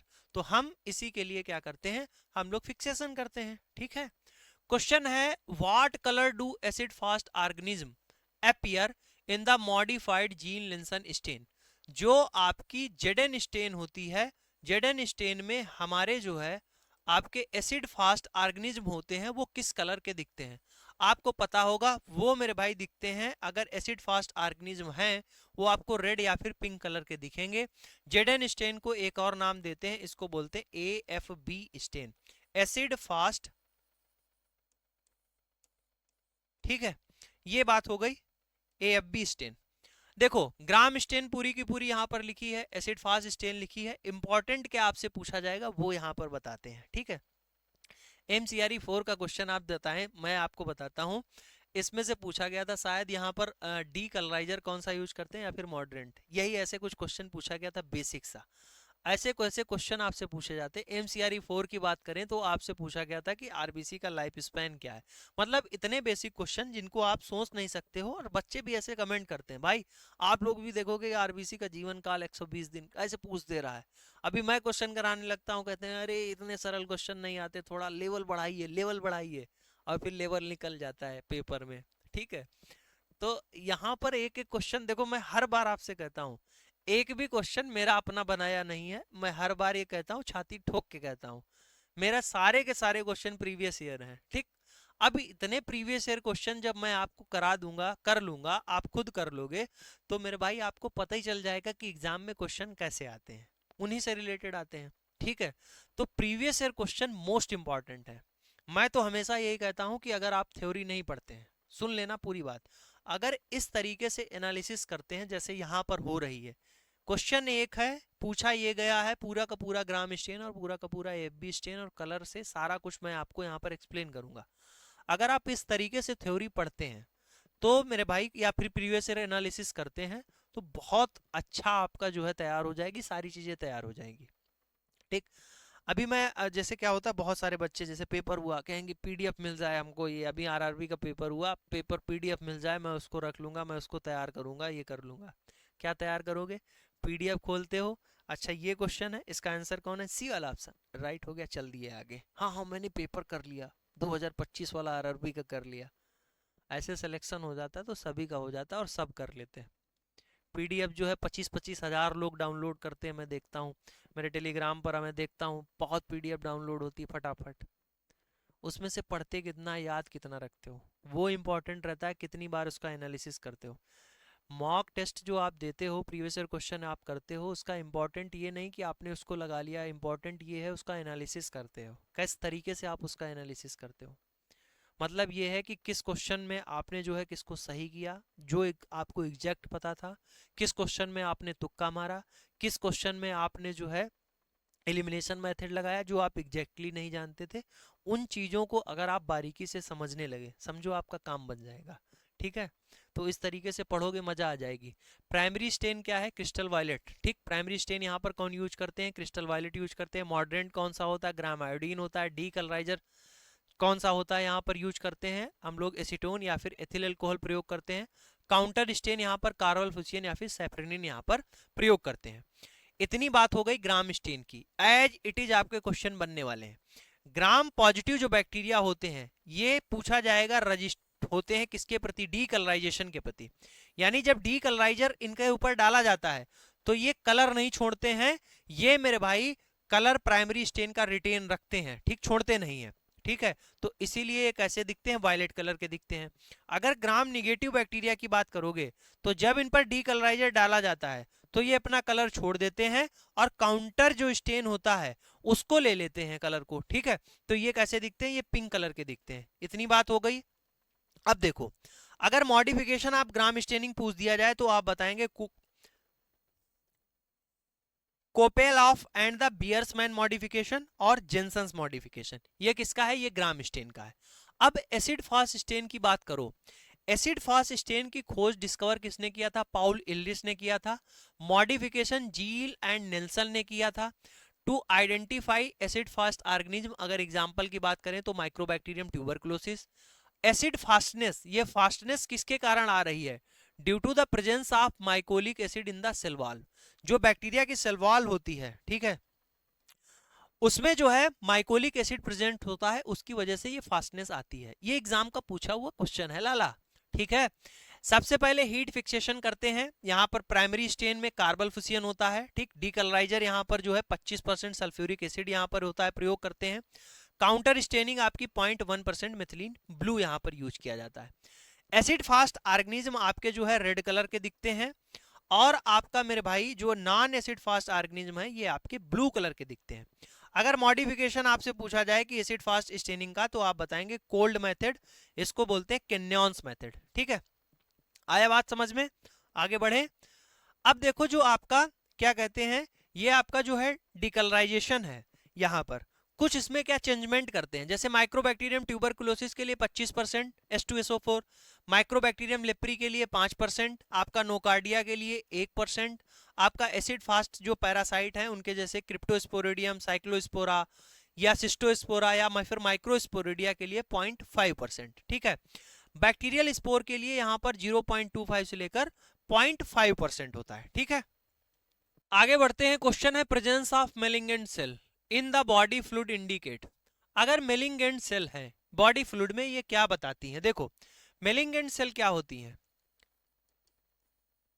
मेलिंगेंट cell जो होती हैं ये मेरे भाई ये हैं, इनमें क्या होता है? एबनॉर्मल सेल ग्रोथ या एबनॉर्मल सेल डिवीजन हो, इनमें क्या होता है? एबनॉर्मल सेल डिवीजन हो रहा है। अब एबनॉर्मल है इसका मतलब क्या है? सही नहीं है। एबनॉर्मल का मतलब क्या है? सही नहीं है। तो इसी को क्या बोलते हैं? अब एक चीज और बताओ, अभी सुनो, हमने क्या बताया था? कैंसर क्या होता है? कैंसर क्या होता है? कैंसर मैंने बताया था कि uncontrolled cell division, uncontrolled cell division. अगर अनकंट्रोल सेल डिवीजन शुरू हो गया, अनकंट्रोल सेल डिवीजन शुरू हो गया, यानी सेल डिवीजन का नाम ही नहीं ले रही रुकने का, अब उस पर जो है न्यूक्लियस का कोई कंट्रोल ही नहीं है, तो उस अब क्या कह देंगे, अब उसको कैंसर बोल देंगे। तो वही चीज है, मेलिंगेंट सेल अगर बॉडी फ्लूइड में देखने को मिल रही है तो इसको कैंसर या फिर ट्यूमर बोलते हैं। ए ऑप्शन क्या हो जाएगा, राइट हो जाएगा। अब ट्यूमर मार्कर से क्वेश्चन कई बार आया हुआ है। CA-125 आपका जो है ओवेरियन कैंसर के लिए ट्यूमर मार्कर है। CA-15-3 ब्रेस्ट कैंसर के लिए। CA-19 जो है आपका 9 किसके लिए, पैनक्रियाटिक कैंसर के लिए। आपका PSA प्रोस्टेट स्पेसिफिक एंटीजन है, ये आपका प्रोस्टेट कैंसर में। बीन जोन्स प्रोटीन आपकी मल्टीपल माइलोमा के केस में। ह्यूमन क्रोनियोनिक गोनाडोट्रोपिन जो है आपका कोनियोनो कार्सिनोमा के लिए। आपका प्रोस्टेटिक एसिड फास्फेटेज भी आपका प्रोस्टेट कैंसर में बढ़ा हुआ आता है। तो ये इंपॉर्टेंट आपके जो है ट्यूमर मार्कर्स हैं, ठीक है। अब देखो मेरे भाई, इस क्लास की PDF है, आपको मैं टेलीग्राम पे दे दूंगा, डिस्क्रिप्शन बॉक्स में टेलीग्राम का लिंक है। 5500 से लोग भी ज़्यादा यहाँ पर हैं, आप जुड़े हुए हैं टेलीग्राम पर। कोई भी वैकेंसी का नोटिफिकेशन आता है, कोई भी आपकी क्लास होती है, उसका PDF यहाँ पर हम आपको प्रोवाइड कर देते हैं फ्री ऑफ कॉस्ट। इससे पहले आप जानते थे कि जो भी क्लास होती थी उनका PDF आपको नहीं मिलता था। आपका भाई आया तो PDF मिलना शुरू हो गया है, इसका श्रेय जाता है। कभी कभी जो है श्रेय ले लेता हूँ मैं, ठीक। अगर आपको कोई दिक्कत परेशानी तकलीफ दुविधा कुछ भी है तो आप मेरे भाई यहाँ पर हमें मैसेज कर सकते हैं, ये हमारा इंस्टाग्राम है, ठीक है। फैक्ट वाला मनीष नाम से है, आप हमें यहाँ पर जो है मैसेज कर दीजिएगा। अब रिस्पांस की जो है बहुत जल्दी मत सोचिएगा, क्योंकि बहुत सारे मैसेज आते हैं, ठीक, ये बात आप समझते होंगे, ठीक है। जरूर आपको रिस्पांस मिलेगा। यहाँ पर आप कनेक्ट करना चाहते हैं तो आप कनेक्ट कर सकते हैं, फॉलो कर लीजिएगा। कोई भी वैकेंसी रिलेटेड रील है या शॉर्ट इन्फॉर्मेशन है जो मैं आपको जीवन से जुड़ी हुई जानकारियां यहाँ पर आपको मिलती रहेंगी। लिखा है इन द कोलेस्ट्रॉल एस्टिमेशन, अगर हम लोग कोलेस्ट्रॉल एस्टिमेशन कर रहे हैं जिसमें आपसे पूछा गया है कि what is the role of the reagent, जो सल्फ्यूरिक एसिड होता है रीजेंट, उसका रोल क्या है इन द लिबर्समैन बुकार्ड मेथड। देखो इस क्वेश्चन में एग्जामिनर ने क्या किया है, सारा का सारा आंसर भर दिया, ठीक, सब कुछ बता दिया इसमें। और पूछा क्या है, एकदम एकदम हलवा चीज, बेसिक चीज जिस पर हम लोग ध्यान नहीं देते हैं, उसको पूछा है। देखो क्या पूछा है भाई, पूछ रहा है कि कोलेस्ट्रॉल एस्टिमेशन कर रहे हैं जिसमें हम लोग रीजेंट यूज कर रहे हैं सल्फ्यूरिक एसिड, किस मेथड में, लिबर्समैन बुकार्ड मेथड होता है, ठीक। अब ये कह रहा है कि जो रीजेंट सल्फ्यूरिक एसिड है उसका रोल क्या है, वो क्या है मेरे भाई, ये कलर प्रोड्यूस कर देता है, कोलेस्ट्रॉल को जैसे देखता है उसके साथ में मिलकर कलर कॉम्प्लेक्स बनाता है, ठीक। इसीलिए तो डालते हैं, पता कैसे चलेगा। तो ये किसका काम होता है, सल्फ्यूरिक एसिड का काम होता है। ए ऑप्शन क्या हो जाएगा, राइट हो जाएगा। अब इस क्वेश्चन से ही आपके क्वेश्चन बन जाएंगे, ठीक। आगे बढ़िए। Total cholesterol, HDL, LDL, VLDL, triglyceride, ये सारे के सारे जो आप देख रहे हो यहाँ पर पैरामीटर, ये किसके हैं, ये लिपिड प्रोफाइल के हैं। किसके हैं, लिपिड प्रोफाइल के हैं। यहां पर आपको मेरे भाई एक बात बताता हूं, जैसे कोलेस्ट्रॉल है, HDL है, LDL है, VLDL है, ट्राइग्लिसराइड है, वैल्यू चाहो, मैं अब ज्यादा फोर्स नहीं करता हूं याद करने के लिए। मेन चीज आपको क्या याद रखनी है, मेन चीज याद रखनी है आपको क्या, mg/dl इसकी यूनिट, ठीक। तो कोलेस्ट्रॉल, LDL, VLDL, HDL, ये सब आपकी जो है यूनिट क्या है, mg/dl में होता है, ठीक है। अब HDL को क्या बोलते हैं, गुड कोलेस्ट्रॉल बोलते हैं। क्या बोलते हैं, गुड कोलेस्ट्रॉल बोलते हैं। LDL को क्या बोलते हैं, बैड कोलेस्ट्रॉल बोलते हैं। अब इसको गुड कोलेस्ट्रॉल क्यों बोला जाता है, गुड कोलेस्ट्रॉल इसलिए बोलते हैं, ये कार्डियो प्रोटेक्टिव रोल अदा करता है, कौन, HDL। और जो LDL होता है ये बैड कोलेस्ट्रॉल होता है, क्योंकि इसका इन्वॉल्वमेंट किस में होता है, एल्थरोस्क्लेरोसिस में। एल्थरोस्क्लेरोसिस में क्या होता है, जो हमारी आर्टरी होती है इसमें क्या होता है, ल्यूमन में ब्लॉकेज होने लगता है, यहाँ पर आपका जो आपका फैट डिपोजिशन होने लगता है। इससे क्या होती है, इसकी जो है आर्टरी की वॉल क्या होती है, पतली हो जाती है, ठीक। इसको बोलते हैं क्या, बैड कोलेस्ट्रॉल। अब कहोगे मुझे ये भूल जाते हैं यार, कौन सा गुड होता है कौन सा बैड होता है, उसी के लिए तो ये आपका भाई मनीष है। अब देखो, मूवी देखने जाते हो या मूवी आप डाउनलोड करते हो, कोई तो प्रिंट अच्छा होना चाहिए, HD क्वालिटी में दीजिएगा। HD का मतलब क्या है, जो अच्छी दिखे, HD गुड, ठीक, HD गुड, HD गुड, ठीक। HD क्या होता है, HDL क्या है, गुड कोलेस्ट्रॉल है, ठीक, याद रखना। अब देखो एक और चीज है, इतना सब बताते चले जा रहे हैं, फुल फॉर्म भी देख लो। HDL का फुल फॉर्म क्या होगा, high density lipoprotein. Low density lipoprotein लिख देता हूं यार, हाई डेंसिटी लाइपोप्रोटीन, ठीक। एलडीएल का क्या होता है? Low density lipoprotein. वीएलडीएल का क्या होता है? Very low density lipoprotein. ठीक, और सब पूरा कॉपी कर देता हूं। ठीक, तो ये हो गया आपका पूरा का पूरा लिपिड प्रोफाइल। पूछा जा रहा है जो निसर्स स्टेन है, use to identify which of the following bacteria, इनमें से किस बैक्टीरिया को आइडेंटिफाई करने के लिए निसर्स स्टेन का प्रयोग करते हैं? पहला ऑप्शन है कॉर्नीबैक्टीरियम डिप्थीरियाई। ए ऑप्शन जो है राइट हो जाएगा कि डिप्थीरिया के लिए जो है निसर्स स्टेन का प्रयोग किया जाता है। आपको बता दें जो कॉर्नीबैक्टीरियम डिप्थीरियाई है, इसमें आपको दो चीजें देखने को मिलती हैं। एक तो चाइनीज लेटर अरेंजमेंट आपको देखने को मिलेगा जिसको हम लोग बोलते हैं क्यूनिफॉर्म्स। ठीक है, यहाँ पर एल या वी टाइप के आपको देखने को मिलते हैं, शेप देखने को मिलता है। मेटाक्रोमेटिक ग्रेन्यूल्स यहाँ पर आपको देखने को मिलेंगे। कार्नीबैक्टीरियम डिप्थीरियाई को मेरे भाई क्लेब्स लोफर्स बैसिलस भी बोलते हैं क्योंकि इसकी खोज क्लेब्स ने की थी। ठीक, अब देखो, अगर मेटाक्रोमेटिक ग्रेन्यूल्स का डिमॉन्स्ट्रेट करना है, ठीक है, तो उसके लिए निसर्स स्टेन या फिर एल्बर्ट स्टेन जो है एंड एल्बर्ट स्टेन का प्रयोग करते हैं। उसके बाद में अगर आपसे कहें कि अगर कैप्सूल हमें बैसिलस एंथ्रिक्स का पता लगाना है, ठीक है, डिमॉन्स्ट्रेट करना है, तो उसके लिए एमसी फेडेंस स्टेन करेंगे। अगर हमें बैक्टीरियल कैप्सूल का डिमॉन्स्ट्रेशन करना है तो उसके लिए हम लोग निगेटिव स्टेनिंग करेंगे by the India ink and the nigrosin stain. Most important है, ध्यान रखिएगा। ठीक, क्वेश्चन आता है वीटीएम। वीटीएम का फुल फॉर्म क्या है? वीटीएम होता है वायरल ट्रांसपोर्ट मीडियम। हाँ बिल्कुल सही, ए ऑप्शन क्या हो जाएगा? राइट हो जाएगा। जो हम लोग मीडिया है, स्पेसिमेन आता है, उनको ट्रांसपोर्ट कराने के लिए जो मीडिया का यूज करते हैं उसको बोलते हैं मीडियम। ठीक है, तो उनको बोलते हैं ट्रांसपोर्ट मीडिया। ठीक है, अब देखो स्ट्रेप्टोकोकस के लिए पाइक्स मीडिया यूज करते हैं, निजेरिया के लिए एमाइस या फिर स्टाउट मीडिया, विब्रियो के लिए वेंकटेराडम रामाकृष्णम जो होता है, या ऑटोक्लेव सी वाटर या फिर कैरी ब्लेयर। आपका एंटेरिक पैथोजन के लिए Cary Blair medium. Shigella and Salmonella जो है बफर्ड ग्लिसरॉल सैलाइन के लिए प्रयोग करते हैं। ठीक है, पूछा गया है in the broth dilution method lowest concentration of the anti fungal agent at which no visible growth occur is called. ठीक है, ब्रॉथ डाइल्यूशन मेथड में lowest concentration of the anti fungal agent at which no visible growth occur is called, इसको क्या बोलते हैं? मेरे भाई पीछे बताया एमआईसी बोलते हैं, मिनिमम इनविट्री कंसंट्रेशन। क्या बोलते हैं? मिनिमम इनविट्री कंसंट्रेशन बोलते हैं। ठीक है, देखिए मेरे भाई आपको एक बात बताएं। ठीक, क्या बताएं? अभी तक आपने देखा होगा, अभी तक आपने देखा होगा, अभी मैंने बहुत कुछ ज़्यादा कुछ किया नहीं है सही बताऊं, लेकिन इतना ज़रूर किया है कि बहुत सारी चीज़ें जो आप लोगों के साथ नहीं होती हैं वो हुई हैं। आपको पीडीएफ नहीं मिलते हैं, वो मिलना शुरू हुए हैं। आपकी फीस बहुत ज़्यादा थी, उसमें भी सुधार लाया हूँ, ये मैं खुले दावे के साथ में आपसे कह सकता हूँ। आप खुद जानते हैं कितने प्राइस में आपको बैच मिलते थे। ठीक है, मैंने कोशिश की है, मैं आपको बता दूं, फिर भी जो है ये फीस मैं आपको मानता हूं, मैंने कोशिश की है। आप देखोगे कि आज की डेट में अगर आपको सिलेक्शन चाहिए तो आपको टेक्निकल भी पढ़ना है, आपको नॉन टेक्निकल भी पढ़ना है और टेस्ट सीरीज भी लगानी है। ठीक है, टेक्निकल, नॉन टेक्निकल और टेस्ट सीरीज, कोई भी सा भी आप एग्जाम दोगे उसमें आप देख रहे हो ज्यादातर 99% सभी एग्जाम में आपका नॉन टेक भी पूछा जाता है, जिसमें मैथ, रीजनिंग, जीएस, कंप्यूटर, ये सारी चीजें आती हैं। 30 नंबर का आता है।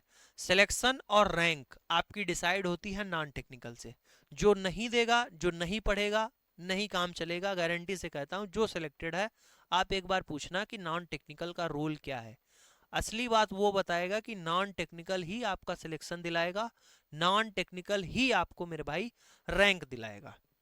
ठीक है, एक बैच में मैंने टेक्निकल, मैंने नॉन टेक्निकल और टेस्ट सीरीज तीनों चीज इसी बैच में हमने प्रोवाइड करने की कोशिश की है।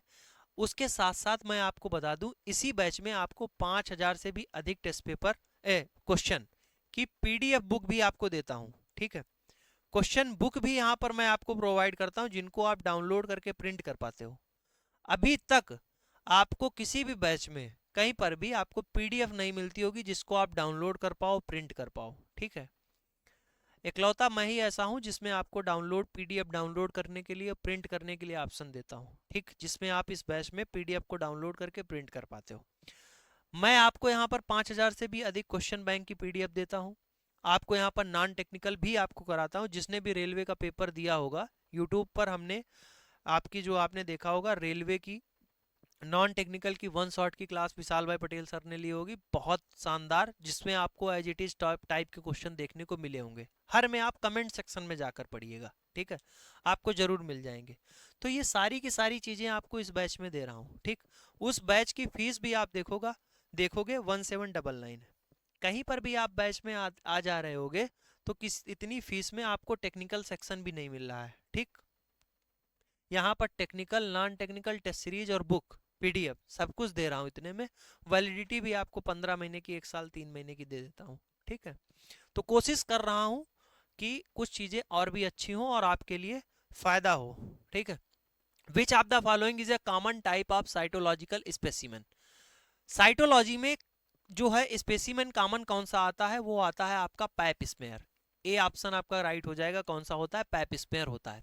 रॉबर्ट कोच जो है किसके लिए जाने जाते हैं, identify the causative agent of tuberculosis and cholera. बिल्कुल सही बात लिखी हुई है, कॉलेरा और आपके ट्यूबरक्लोसिस के कॉजेटिव एजेंट को आइडेंटिफाई करने के लिए रॉबर्ट कोच को जाना जाता है। सारे के सारे मैंने यहाँ पर देखोगे साइंटिस्ट के नाम लिख दिए हैं, सब कुछ उन्होंने क्या किया है सब कुछ बताया है। रिवाइज कर लेते हैं एक बार। एंटोनी वान फिलिप्स ल्यूवेनहॉक, ठीक, एंटोनी फिलिप्स वान ल्यूवेनहॉक जो है ये पहले साइंटिस्ट हैं जिन्होंने बैक्टीरिया को ऑब्जर्व किया और अदर जो है माइक्रो ऑर्गेनिज्म के बारे में बताया। सिंगल सेल माइक्रोस्कोप को जो इन्होंने ही बनाया, किसने, एंटोनी वान ल्यूवेनहॉक ने। छोटे छोटे ऑर्गेनिज्म को इन्होंने नाम दिया लिटिल एनिमल्स, ठीक है। एडवर्ड जेनर भाई साहब जो थे उन्होंने पहली वैक्सीन खोजी, ठीक, बनाई, जो स्मॉल पॉक्स की वैक्सीन थी।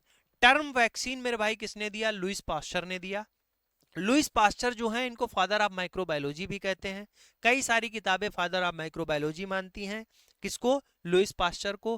कई सारी किताबें आपकी एंटोनी वान ल्यूवेनहॉक को मानती हैं, क्योंकि इन्होंने कई सारे माइक्रो ऑर्गेनिज्म को खोजा और इन्होंने माइक्रोस्कोप भी बनाया, तो सारे माइक्रो ऑर्गेनिज्म इन्होंने ही जूम कर करके देख डाले, ठीक है, इसीलिए। तो जो भी आ जाए ऑप्शन में दिख जाए वो मार देना, दोनों दिख जाए तो कोई बात नहीं, कई सारी किताब है उसमें हम लोग लगा देंगे, कोई दिक्कत नहीं होगी, ठीक। अब बात आती है जोसेफ लिस्टर की। फादर ऑफ एंटीसेप्टिक सर्जरी कौन है, जोसेफ लिस्टर हैं। रॉबर्ट कोच जो हैं इन्होंने सॉलिड मीडिया को इंट्रोड्यूस किया था। इन्होंने हैंगिंग ड्रॉप मेथड है जो मोटेलिटी के लिए यूज करते हैं, टेस्टिंग ऑफ मोटेलिटी के लिए hanging drop method Robert Koch साहब ने बताया। Introduce method for isolation of bacteria in the pure culture. अगर प्योर कल्चर करना है बैक्टीरिया का आइसोलेशन करना है तो रॉबर्ट कोच साहब ने बताया। पाउल इलरिच जो है वो फादर ऑफ कीमोथेरेपी हैं। Report the acid fast nature of the tubercle bacillus.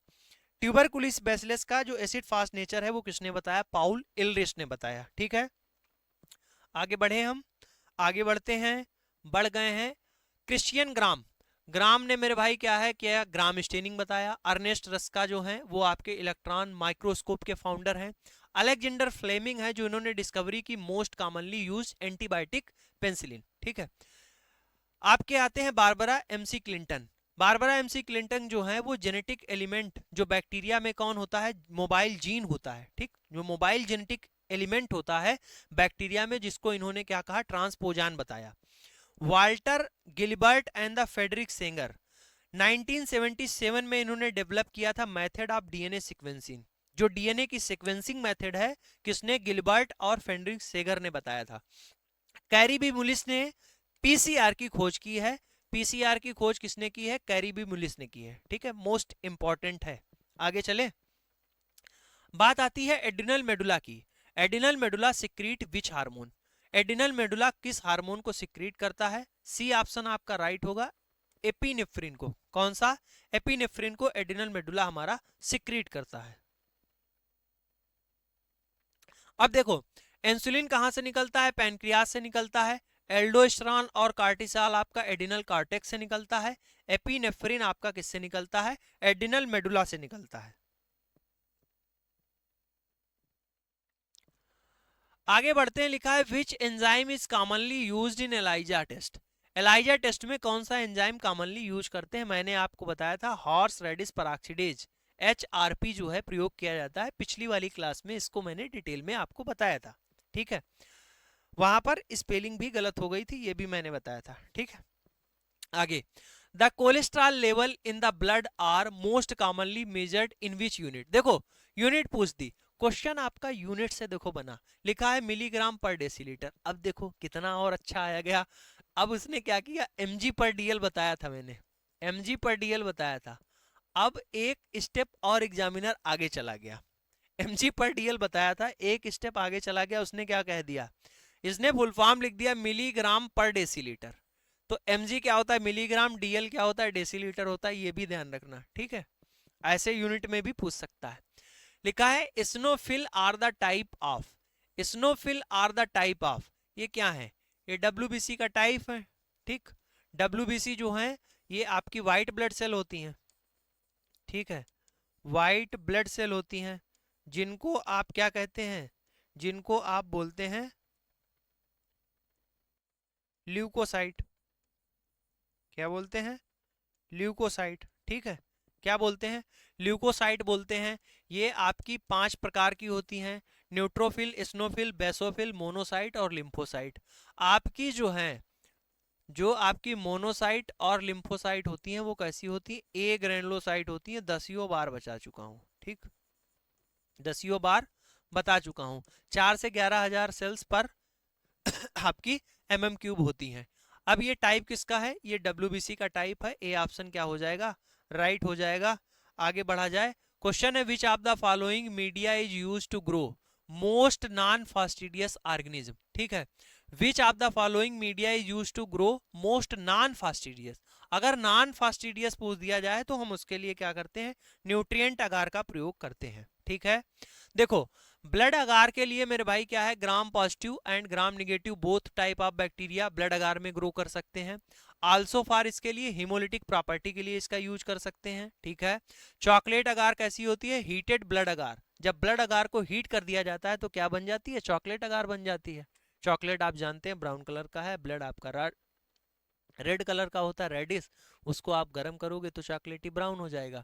Use for the isolation of the निजेरिया and Haemophilus influenza, इनके लिए अगर आपसे एग्जाम में पूछा जाए निजेरिया एंड हीमोफिलस इन्फ्लुएंजा के लिए हम चॉकलेट अगार यूज करते हैं। Loafers serum slope, corny bacterium diphtheria के आइसोलेशन के लिए हम लोग लोफर सीरम स्लोप जो है, यहां से लोफर सीरम स्लोप का प्रयोग किया जाता है, ठीक है। टेट्राथायोनेट ब्रॉथ साल्मोनेला टाइफी के लिए, gram negative broth isolation of Shigella के लिए, selenite F broth isolation of Shigella के लिए, एल्कलाइन पेप्टोन वाटर आपका विब्रियो कॉलराई के लिए यूज करते हैं। एलजे मीडियम जो होता है ल्यूनस्टेन जेंसन मीडियम, इसका प्रयोग for the isolation of the mycobacterium tuberculosis करते हैं। टीसीबीएस जो होता है thiosulphate citrate bile salt sucrose, ध्यान रखना sucrose agar, thiosulphate citrate bile salt sucrose agar, इसका प्रयोग किया जाता है विब्रियो स्पीसीज के लिए, isolation of Vibrio species. DCA deoxycholate citrate agar and XLD xylose lysine deoxycholate agar, कौन कौन, डीसी और एक्सएलडी, इसका प्रयोग isolation of the enteric pathogen, जो हमारे इंटेस्टाइन वाले पैथोजन है, इंटेरिक पैथोजन है जैसे साल्मोनेला एंड सिजेला, अगर स्टूल से फ्रॉम द स्टूल, इनके लिए हमसे अगर आपसे पूछा जाए कि कौन सा जो है मीडिया यूज करेंगे तो हम लोग डीसी एंड एक्सएलडी यूज करेंगे। पोटेशियम टिलुरेट अगार पीटीए कॉर्नी बैक्टीरियम डिप्थीरियाई के लिए यूज करते हैं। Wilson Blair bismuth sulphide medium, इसका प्रयोग साल्मोनेला टाइफी के लिए करते हैं, ठीक। सारा का सारा मीडिया आपका खत्म हो चुका है। आगे बढ़ा जाए, पूछा है which of the following is the most commonly use medium for the cultivating fungi, fungi छूट गया था, फंजाई के लिए एसडीए अगार का प्रयोग करते हैं, कौन सा, एसडीए, एसडीए सबऑर्डर्ड डेक्सट्रोज अगार, सबऑर्डर्ड डेक्सट्रोज अगार, ठीक है, किसके लिए, फंजाई के कल्टीवेशन के लिए करते हैं, ठीक है। आगे बात आती है प्लूरल फ्लूइड की। प्लूरल फ्लूइड मैंने आपको बताया कहां प्रेजेंट होगा, प्लूरल फ्लूइड मैंने आपको बताया कहां होगा, लंग्स में होगा। लंग्स की जो कवरिंग होती है, लंग्स की जो कवरिंग होती है, इसी के बीच में आपका क्या होता है, प्लूरल फ्लूइड भरा होता है, और इसके निकालने की प्रक्रिया को बोलते हैं प्लूरल टैप, क्या बोलते हैं, प्लूरल टैप बोलते हैं। ये हमें फ्रिक्शन से बचाता है, ये हमारी सुरक्षा करता है, ठीक है। सी ऑप्शन क्या हो जाएगा, राइट हो जाएगा। आगे बढ़े, अब देखो सारे के सारे यहाँ पर फ्लूइड के बारे में लिखा हुआ है। हमारा जो साइनोवियल फ्लूइड होता है ये कहाँ प्रेजेंट होता है? बिटवीन द जॉइंट्स, जो हमारे साइनोवियल जॉइंट होते हैं वहां प्रेजेंट होता है। सीएसएफ फ्लूइड कहाँ होता है? सेरिब्रो स्पाइनल फ्लूइड इसको बोलते हैं, जो हमारा ब्रेन और स्पाइनल कार्ड दोनों में होता है। ओरिजिनेट हमारा कहाँ से होता है? कोराइड प्लेक्सस होते हैं, जो हमारे वेंट्रिकल होते हैं ब्रेन में और स्पाइनल कार्ड में, ठीक है। पेरिकार्डियल फ्लूइड, जो हमारा किसके चारों ओर होता है? हार्ट के चारों ओर जो फ्लूइड होता है उसको बोलते हैं पेरी। पेरी का मतलब चारों ओर, और कार्डियल का मतलब कार्डिया, ठीक है। प्लूरल फ्लूइड, प्लूरल फ्लूइड कहाँ होता है? हमारा लंग्स में होता है। एसाइटिक फ्लूइड, बहुत कंफ्यूजन रहता है, अब ये पूछते हो कि एसाइटिक फ्लूइड कहाँ से आ गया। एसाइटिक फ्लूइड जो होता है वो हमारी एब्डोमिनल कैविटी है, ये हमारी एब्डोमिनल कैविटी है, थोरेसिक कैविटी है। जो एब्डोमिनल कैविटी में स्पेस होता है किसके किसके बीच में? जो दो लेयर होती है पेरिटोनियम, उन दोनों पेरिटोनियम के बीच की लेयर में उसमें फ्लूइड जो भरा रहता है उसको बोलते हैं एसाइटिक फ्लूइड। फिर आता है एमनियोटिक फ्लूइड, पहली बार इसको सुन रहे होगे बहुत सारे बच्चे कि ये एमनियोटिक फ्लूइड क्या है। जो बेबी होता है, फीटस होता है, उसके चारों ओर जो फ्लूइड होता है उसको बोलते हैं एमनियोटिक फ्लूइड, ठीक है। उसके बाद एक्वस ह्यूमर, ये तो बहुत ज्यादा कम ही लोग जान रहे होंगे ये एक्वस ह्यूमर क्या है। एक्वस ह्यूमर मेरे भाई क्या होता है? ये फ्लूइड प्रेजेंट होता है जो एंटीरियर चैम्बर ऑफ आई है, जो हमारा एंटीरियर चैम्बर आई का है उसमें ये फ्लूइड होता है। ये जो हमारी सेलुलरी बॉडी होती है उनके द्वारा सिक्रीट होता है। ये मेंटेन करता है इंट्रा ऑकुलर टेंशन को, ठीक है। आई में जो इंट्रा ऑकुलर टेंशन होता है उसको मेंटेन रखता है, ठीक है। यहां से इतनी बात समझ में आ गई, आगे बढ़ा जाए। आगे बढ़ते हैं। Which of the following parasite cause the amoebic dysentery. अब भैया कौन सा पैरासाइट काज करता है अमीबियक डिसेंट्री? ए ऑप्शन है एंट अमीबा हिस्टोलिटिका, ये लो, ए ऑप्शन ही राइट हो जाएगा। एंट अमीबा हिस्टोलिटिका ही अमीबिक डिसेंट्री काज करता है, ठीक है। CSF is commonly collected. CSF cerebrospinal fluid is commonly collected to detect the infection in which organ. अब बनता कहाँ है? ब्रेन और स्पाइनल कार्ड में। अब देखो का पहला ऑप्शन ब्रेन लिखा है, ठीक है। उसके बाद हार्ट की बात कर रहा नहीं, लीवर की बात करेगा नहीं, लंग्स की नहीं, तो ए ऑप्शन क्या हो जाएगा? राइट हो जाएगा। भैया प्रेजेंट कहाँ होता है? CSF ब्रेन में होता है, स्पाइनल कार्ड में होता है। तो ये डिटेक्ट क्या करेगा? कहाँ से हम लोग कलेक्ट करते हैं इसको? जो है हमारा कलेक्ट होता है वर्टिब्रल कॉलम से, और ये बताता है ब्रेन में इन्फेक्शन है कि नहीं, ठीक है। CSF क्या होता है? सेरिब्रो स्पाइनल फ्लूइड होता है, प्रेजेंट कहाँ होता है? ब्रेन और स्पाइनल कार्ड में। सिक्रीशन इसका होता है कोराइड प्लेक्सस से। नॉर्मल कंपोजिशन की बात करें, इसका क्लियर और कलरलेस दिखता है। 500 ml पर डे बनता है। 150 से 120 ml जो है एडल्ट में इसका वॉल्यूम होता है।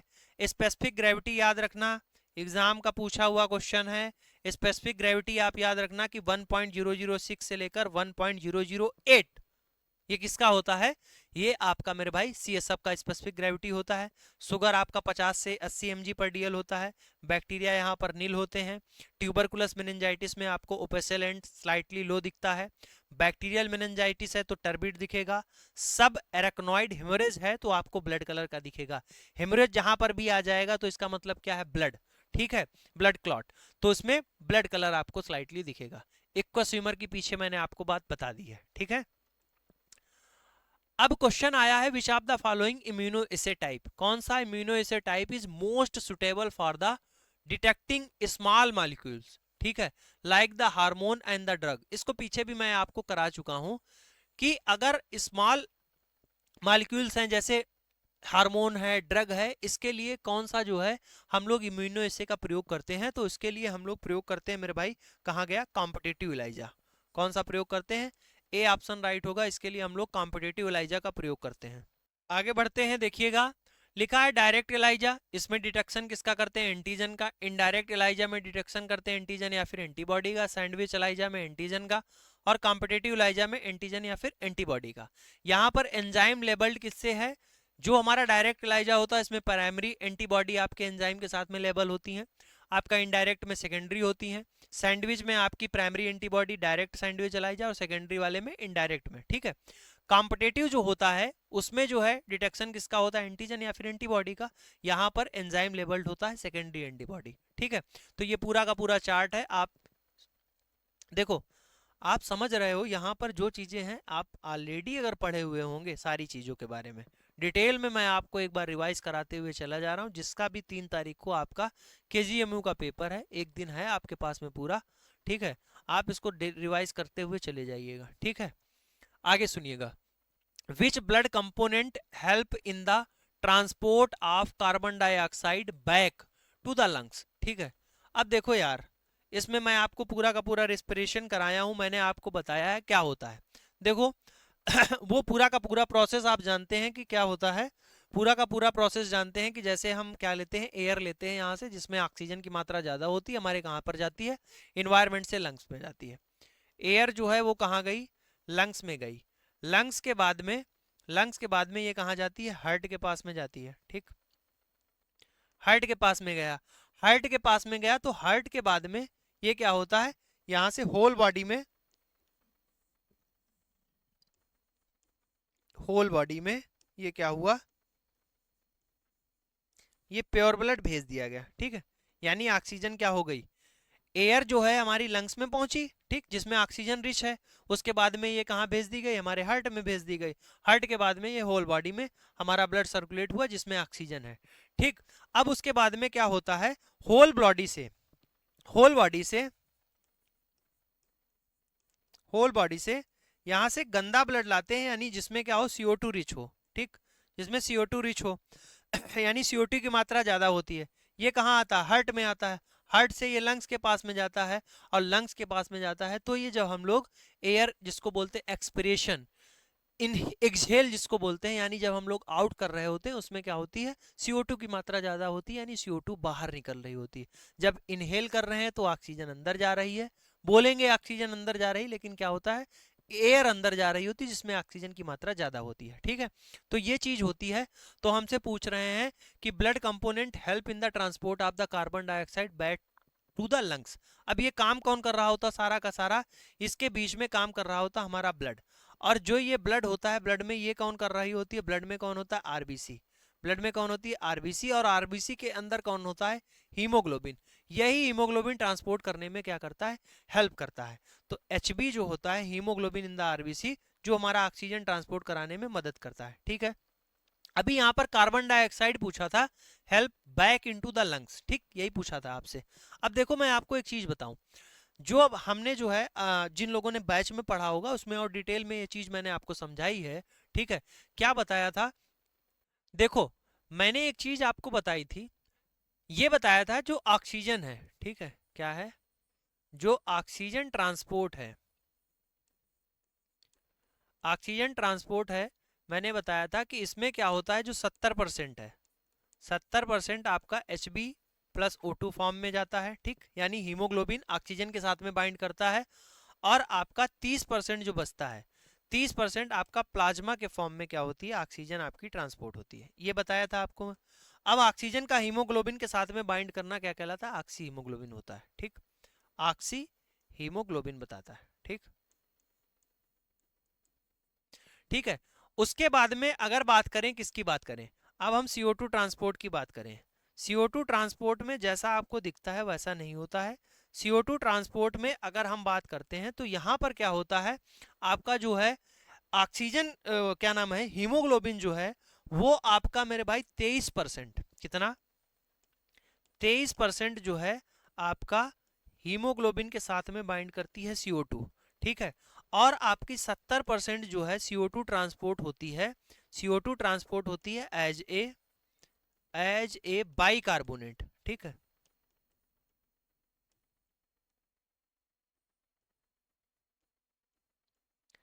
बाइकार्बोनेट फॉर्म में क्या होती है, ट्रांसपोर्ट होती है। ठीक है, 70% आपकी बाइकार्बोनेट। अब आपसे मेरे भाई ये मैं पूछूं कि जो है ये Hb प्लस CO2 है, इसको क्या बोलते हैं, क्या कहोगे। अब CO2 को क्या बोलते हैं, कार्बन डाइऑक्साइड। तो कई सारे बच्चे बताएंगे कार्बोक्सी हीमोग्लोबिन। ठीक, ठीक, यही बताओगे, बहुत मारूंगा। ठीक है, कितनी बार, हजारों बार बता चुका हूं, कार्ब एमिनो हीमोग्लोबिन बोलते हैं। ठीक है, कार्ब एमिनो हीमोग्लोबिन बोलते हैं इसको। ठीक है, अब कहोगे कि कार्बोक्सी किसको बोलते हैं, तो कार्बोक्सी हीमोग्लोबिन मेरे भाई बोला जाता है, कार्बोक्सी हीमोग्लोबिन जो है वो बोला जाता है Hb प्लस CO को। ठीक, कार्बन मोनोऑक्साइड के साथ में जो हीमोग्लोबिन बाइंड करता है उसको बोलते हैं कार्बोक्सी हीमोग्लोबिन।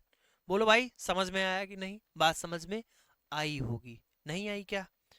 अभी एक का केस बताते हैं, कानपुर का कितना खतरनाक केस आया है जिसमें किडनी जो है, ये ऐसे याद आ गया मुझको, अभी जब किडनी का करा रहे थे क्वेश्चन, रिसेंट का मामला है, बहुत खतरनाक, बहुत बड़े लेवल का रैकेट जो है वो खोला गया है, जिसमें क्या होता था, डोनर से 8 लाख में, 7 लाख में, 6 लाख में, जैसा उसका फंस गया तो उसमें क्या करते थे, उससे किडनी डोनेट करा लेते, 80 लाख, 90 लाख, 1 करोड़ में क्या करते थे, बेच देते थे।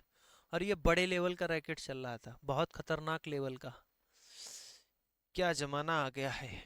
ठीक है, देखो, Widal test is a type of, ये जो विडाल टेस्ट है वो किस टाइप का जो होता है, न्यूट्रलाइजेशन टेस्ट है, प्रेसिपिटेशन टेस्ट है, एलाइजा है, या फिर एग्लूटिनेशन टेस्ट है। जो विडाल टेस्ट है आप सभी जानते हैं ये किस टाइप का है, ये एग्लूटिनेशन टेस्ट है। ठीक है, आगे बढ़ते हैं। अब देखो type of antigen antibody reaction की बात करें तो उसमें देखो एक तो कन्वेंशनल टेक्निक आती है और दूसरी कैसी आती है, दूसरी आपके निवर मेथड आते हैं। कन्वेंशनल जो टेक्निक्स हैं उसमें आपका आता है प्रेसिपिटेशन रिएक्शन। प्रेसिपिटेशन रिएक्शन में रिंग टेस्ट आता है, फॉकुलेशन टेस्ट आता है। रिंग टेस्ट में आपका स्कोली टेस्ट होता है, किसके लिए करते हैं, एंथ्रेक्स के लिए करते हैं, पूछा जाता है। फॉकुलेशन टेस्ट में जो है आपका वीडीआरएल आरपीआर आता है, ये साइड फॉकुलेशन टेस्ट है। खैन टेस्ट जो है आपका ट्यूब फॉकुलेशन पर आधारित है। देखो ये क्वेश्चन पूछे जाते हैं कि ट्यूब फॉकुलेशन टेस्ट और साइड फॉकुलेशन टेस्ट, ऑप्शन दिए रहेंगे तो आप वीडीआरएल फटाक से लगाना। ठीक है, एग्लूटिनेशन रिएक्शन जो होती है वो डायरेक्ट, इनडायरेक्ट, पैसिव और ये सब आती है इसमें। कॉम्प्लीमेंट फिक्सेशन की बात करें तो ये होता है Wassermann test. Complement fixation test कौन सा, वासरमैन टेस्ट। न्यूट्रलाइजेशन टेस्ट होता है, जैसे सिक टेस्ट हो गया, नेगलर्स रिएक्शन हो गया और एएसओ टेस्ट हो गया, ये क्या है, ये आपके न्यूट्रलाइजेशन टेस्ट है। निवर मेथड में हम लोग क्या करते हैं, एंटीजन एंटीबॉडी रिएक्शन में आप सभी जानते हैं, एलाइजा करते हैं, ठीक है, आईएफए करते हैं और आरआईए करते हैं। ठीक है, ये निवर मेथड है। Which of the following is the rapid diagnostic test used to detect the viral infection? Viral infection को डिटेक्ट करने के लिए कौन सा रैपिड डायग्नोस्टिक टेस्ट करते हैं? मेरे भाई बी वाला ऑप्शन हमको राइट दिख रहा है, एलाइजा करते हैं, एलाइजा तो ही करते हैं रैपिड डायग्नोस्टिक के लिए। ठीक है, अब देखो एक क्वेश्चन है, ब्लॉटिंग टेक्निक से क्वेश्चन कई बार आया है। क्या आया है, पूछा जाता है कि साउदर्न ब्लॉट किसके डिटेक्शन में करते हैं, डीएनए के लिए। नॉर्दर्न ब्लॉट आपका आरएनए डिटेक्शन में करते हैं। वेस्टर्न ब्लॉट आपका किसके डिटेक्शन में करते हैं, प्रोटीन डिटेक्शन में करते हैं। फिर आपसे एक पूछा जाता है डॉट ब्लॉट, डॉट ब्लॉट किसके डिटेक्शन में करते हैं, आप बताओगे डीएनए या फिर आरएनए। ये डॉट ब्लॉट जो होता है वो मॉडिफिकेशन होता है साउदर्न का एंड नॉर्दर्न ब्लॉट का। किसका, southern blot and northern blot का क्या होता है, मॉडिफिकेशन होता है डॉट ब्लॉट। इसको याद कैसे रखोगे, एक तो ये ट्रिक है, साउथ का डोसा, नॉर्थ की रोटी, वेस्ट का पिज्जा। साउथ से साउदर्न हो गया, डी से डीएनए हो गया, नॉर्थ का पिज्जा तो यहां से नॉर्दर्न ब्लॉट हो गया, आरएनए हो गया। वेस्टर्न, वेस्ट का पिज्जा यानी वेस्टर्न ब्लॉट, यहां से आपका क्या हो गया, प्रोटीन हो गया। ठीक, ऐसे याद रख सकते हो। और एक और कन्वेंशनल है जिसको ऐसे याद रख सकते हो, लिख के आपको देखना पड़ेगा, स्नोड्रॉप। ठीक है, स्नोड्रॉप जब याद रखोगे तो इसको इस तरीके से याद रखोगे, कैसे, साउथ जो होता है साउथ डीएनए के लिए, नॉर्थ आपका आरएनए के लिए, और आपका वेस्टर्न ब्लॉट किसके लिए, आपका प्रोटीन के लिए। ठीक, ऐसे डॉट ब्लॉट डीएनए या फिर आरएनए के लिए, ये मॉडिफिकेशन किसका होता है, सादर्न एंड नॉर्दर्न ब्लॉट का। ठीक है, बढ़े आगे। Which of the following test is commonly used to confirm a positive Wassermann reaction? Wassermann reaction किसके लिए की जाता है, वासरमैन रिएक्शन, वासरमैन रिएक्शन किसके लिए करते हैं, वासरमैन रिएक्शन मेरे भाई प्रयोग किया जाता है किसके लिए, सिफिलिस के लिए करते हैं बच्चा, सिफिलिस के लिए ओल्ड मेथड है। इसका अगर कंफर्मेशन करना है तो आजकल टेस्ट आता है FTA ABS, FTA ABS, fluorescent treponemal antibody absorption test, full form याद रखिएगा, एफटीए एबीएस। निवर मेथड है। ये जो वासरमैन रिएक्शन है यानी वासरमैन टेस्ट है, ये ओल्ड मेथड होता था, किसके लिए, सिफिलिस के लिए करते थे। आजकल हम लोग एफटीए एबीएस करते हैं, आपका fluorescent treponemal antibody absorption test. ठीक है, आगे बढ़ते हैं, सिफिलिस की बात करते हैं। तो सिफिलिस क्या है, सिफिलिस काजेटिव एजेंट कौन होता है, ट्रिपेनोनिमा पैलेडियम होता है, सेक्सुअली ट्रांसमिटेड डिजीज है। ओल्ड मेथड यहाँ पर वासरमैन टेस्ट, खैन टेस्ट होता है। निवर मेथड की बात करें तो स्वाइड फाकुलेशन टेस्ट पर बेस्ड है, जैसे वीडीआरएल हो गया, आरपीआर हो गया। वीडीआरएल का फुल फॉर्म है venereal disease research laboratory test, RPR rapid plasma reagin. Specific अगर की बात की जाए, स्पेसिफिक टेस्ट की अगर बात करें तो यहाँ पर स्पेसिफिक एंटीबॉडी वो डिटेक्ट की जाती थी Treponema pallidum antigen, TPI Treponema pallidum immobilisation test, FTA ABS fluorescent treponemal antibody absorption test. ठीक है, अब क्वेश्चन है which of the following is not a type of immuno assay. Immuno assay कौन नहीं है? एलाइजा है, आरआई है, western blot है, लेकिन पीसीआर नहीं है। ए ऑप्शन क्या हो जाएगा लल्ला? राइट हो जाएगा। ठीक है, एलाइजा, आईएफए, आरआईए, आईएससी और WB. Enzyme linked immunosorbent assay, immunofluorescence assay, RIA radio immuno assay, ISC immunohistochemistry, WB western blot. ठीक है, इतनी बात आपको समझ में आई होगी। यहां पर मैंने जो ये चीजें आपको बताई हैं ये क्या है? ये आपके इम्यूनो एसे मेथड है। इनके सामने जो आप देख रहे हैं molecules use for labelling, ELISA में आप देखते हैं एंजाइम यूज करते हैं, आईएफए फ्लोरिसेंट डाई यूज किया जाता है, रेडियो इम्यूनोएसो में रेडियो एक्टिव आइसोटोप यूज करते हैं, इम्यूनो हिस्टोकेमिस्ट्री में एंजाइम या फिर फ्लोरोसेंट डाई यूज की जाती है, वेस्टर्न ब्लॉट में आपका एंजाइम यूज किया जाता है। ठीक है, अब मोस्ट इंपॉर्टेंट बात आती है पीसीआर की। पीसीआर का फुल फॉर्म होता है पॉलीमरेज चेन रिएक्शन। क्या होता है? पॉलीमरेज चेन रिएक्शन होता है। इसमें 3 स्टेप आते हैं आपके। कितने स्टेप आते हैं? 3 स्टेप आते हैं। लगातार मेरे भाई 1 घंटा 40 मिनट से चिल्ला रहा हूं, ठीक है, पानी तक नहीं पिया है। 3 स्टेप इसमें आते हैं। डीनेचुरेशन 95 डिग्री सेंटीग्रेड पे करते हैं। दूसरा स्टेप होता है एनिलिंग, 52 डिग्री सेंटीग्रेड पर करते हैं। एक्सटेंशन जो होता है 72 डिग्री सेंटीग्रेड पर होता है। एग्जाम में पूछा जाने वाला क्वेश्चन है पीसीआर क्या होता है? पॉलीमरेज चेन रिएक्शन होता है। 3 स्टेप यहाँ पर मेनली होते हैं, जिसमें सबसे पहले हम लोग क्या करते हैं, जो डिजायर्ड डीएनए होता है उसका डीनेचुरेशन करते हैं, यानी उसको डीनेचर करते हैं, तोड़ते हैं। फिर उसके बाद में उसकी एनिलिंग करते हैं। एनिलिंग करने के बाद में उसको खींचकर बड़ा करते हैं, यानी एक्सटेंशन करते हैं, जो कि 72 डिग्री सेंटीग्रेड पे होती है। ठीक, टेम्परेचर भी पूछा जाता है। एनिलिंग का दूसरा नाम क्या होता है? रीनेचुरेशन होता है। एनिलिंग का दूसरा नाम क्या है? रीनेचुरेशन है। पीसीआर का प्रयोग कहां करते हैं? मल्टीपल कॉपी बनाने में, डिजायर्ड डीएनए का जो सेगमेंट है उसकी मल्टीपल कॉपी बनाने के लिए पीसीआर का प्रयोग करते हैं। इसके कई सारे मॉडिफिकेशन है, जैसे आरटीपीसीआर है जो आरएनए डिटेक्शन के लिए, एक रियल टाइम पीसीआर होता है वो भी आरएनए डिटेक्शन के लिए यूज करते हैं। ठीक है, the principle of moist heat sterilisation is based on. Principle of moist heat, आपका सिद्धांत पूछा जा रहा है कि जो मॉइस्ट हीट होता है स्टरलाइजेशन का वो किस पर बेस्ड होता है? फ्रीजिंग एंड थॉइंग साइकिल नहीं, low temperature and high pressure नहीं मेरे भाई, डिहाइड्रेशन ऑफ माइक्रोबियल सेल्स नहीं, कौन सा बच गया? Denaturation of protein. Moist heat sterilisation का प्रिंसिपल जो है वो किस पर बेस है? डीनेचुरेशन ऑफ प्रोटीन, यानी यहां पर प्रोटीन का डीनेचुरेशन कराते हैं, जो उसकी ओरिजिनलिटी है, जो उसका नेचर है उसको खत्म कर देते हैं। ठीक है, a prolonged BT bleeding time, prolonged का मतलब क्या है? बढ़ा हुआ बीटी है, यानी ब्लीडिंग टाइम क्या है? बढ़ा हुआ है, ये आपसे कह रहे हैं। ब्लीडिंग टाइम बढ़ा है, यूजली इंडिकेट प्रॉब्लम विद, किसके साथ में है? देखो मेरे भाई, ब्लीडिंग टाइम बढ़ा हुआ आ रहा है, ब्लीडिंग टाइम बढ़ा हुआ आ रहा है, इसका मतलब क्या है? ब्लड क्लॉटिंग में जो है, ठीक है, ब्लड क्लॉटिंग देर से हो रही है, और ब्लड क्लॉट कराने के लिए रिस्पॉन्सिबल कौन है? हमारा प्लेटलेट। तो यहां पर से बी ऑप्शन राइट कर सकते हो कि प्लेटलेट फंक्शन में दिक्कत है। बोलो भाई, है कि नहीं? हाँ जी, आगे बढ़े। The presence of protein in urine is referred as, अगर प्रोटीन यूरिन में प्रेजेंट है तो उसको क्या बोलोगे? इसको बोलोगे प्रोटीनूरिया। अगर ग्लूकोज प्रेजेंट है ग्लूकोसूरिया बोलोगे, अगर ब्लड प्रेजेंट है उसको हीमोचूरिया बोलोगे, अगर कीटोन बॉडी प्रेजेंट है तो उसको कीटोनूरिया बोलोगे। क्यों?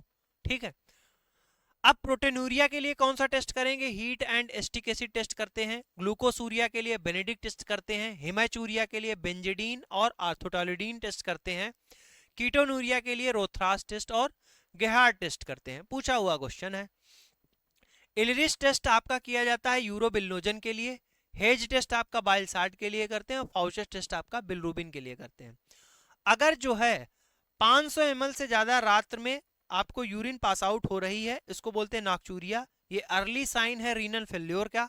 पॉलीयूरिया, जब 2500 ml से ज्यादा 24 घंटे में यूरिन पास आउट हो रही हो तो इसको क्या बोलते हैं? इसको बोलते हैं पॉलीयूरिया, बहुत अधिक।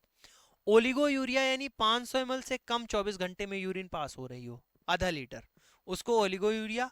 एनूरिया इसको बोलते हैं कि 150 ml से कम यूरिन पास आउट हो रही हो, उसको बोलते हैं एनूरिया। ठीक है। अगर पंजेंट स्मेल आ रही है तो आप कहेंगे कि अमोनिया प्रोड्यूस हो रहा है by the bacterial contamination.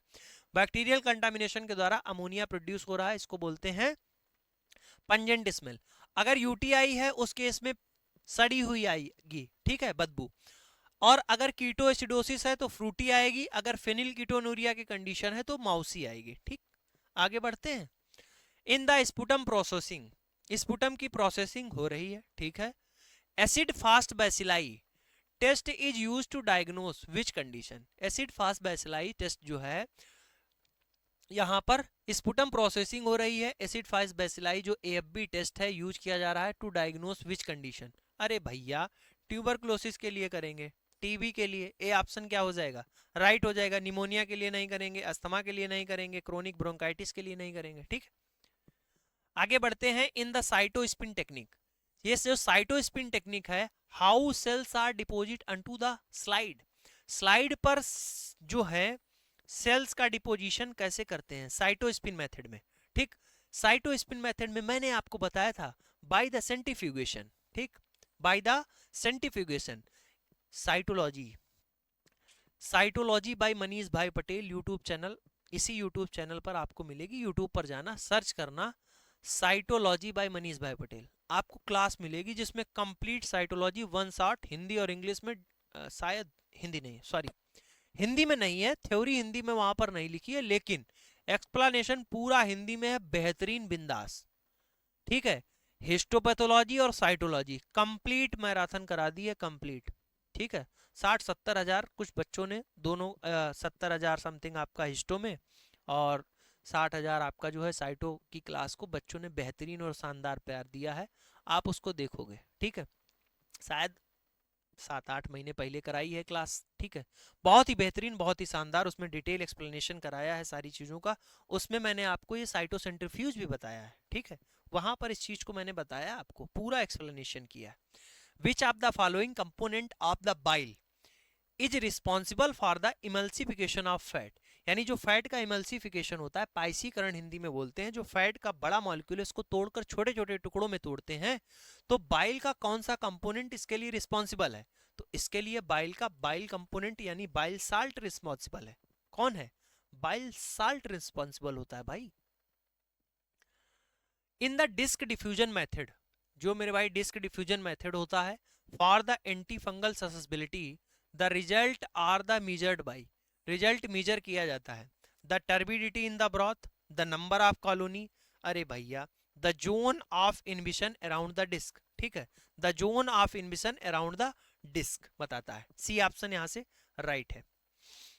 What is the primary reason for the collecting a throat swab, throat swab sample.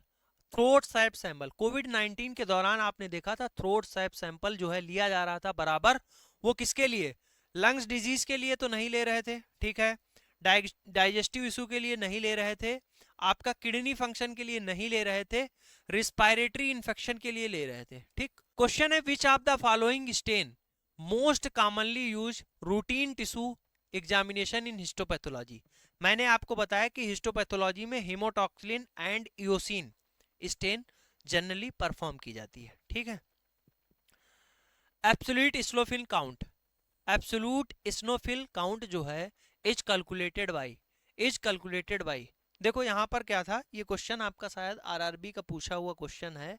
ठीक है, इसमें क्या था, इसमें the percentage of स्नोफिल is multiply by the WBC। ठीक, percentage of स्नोफिल is multiply by WBC, divided by 100 नहीं था, D option right लगा दोगे। ठीक, लेकिन यहाँ पर डिवाइडेड बाय 100 नहीं दिया था।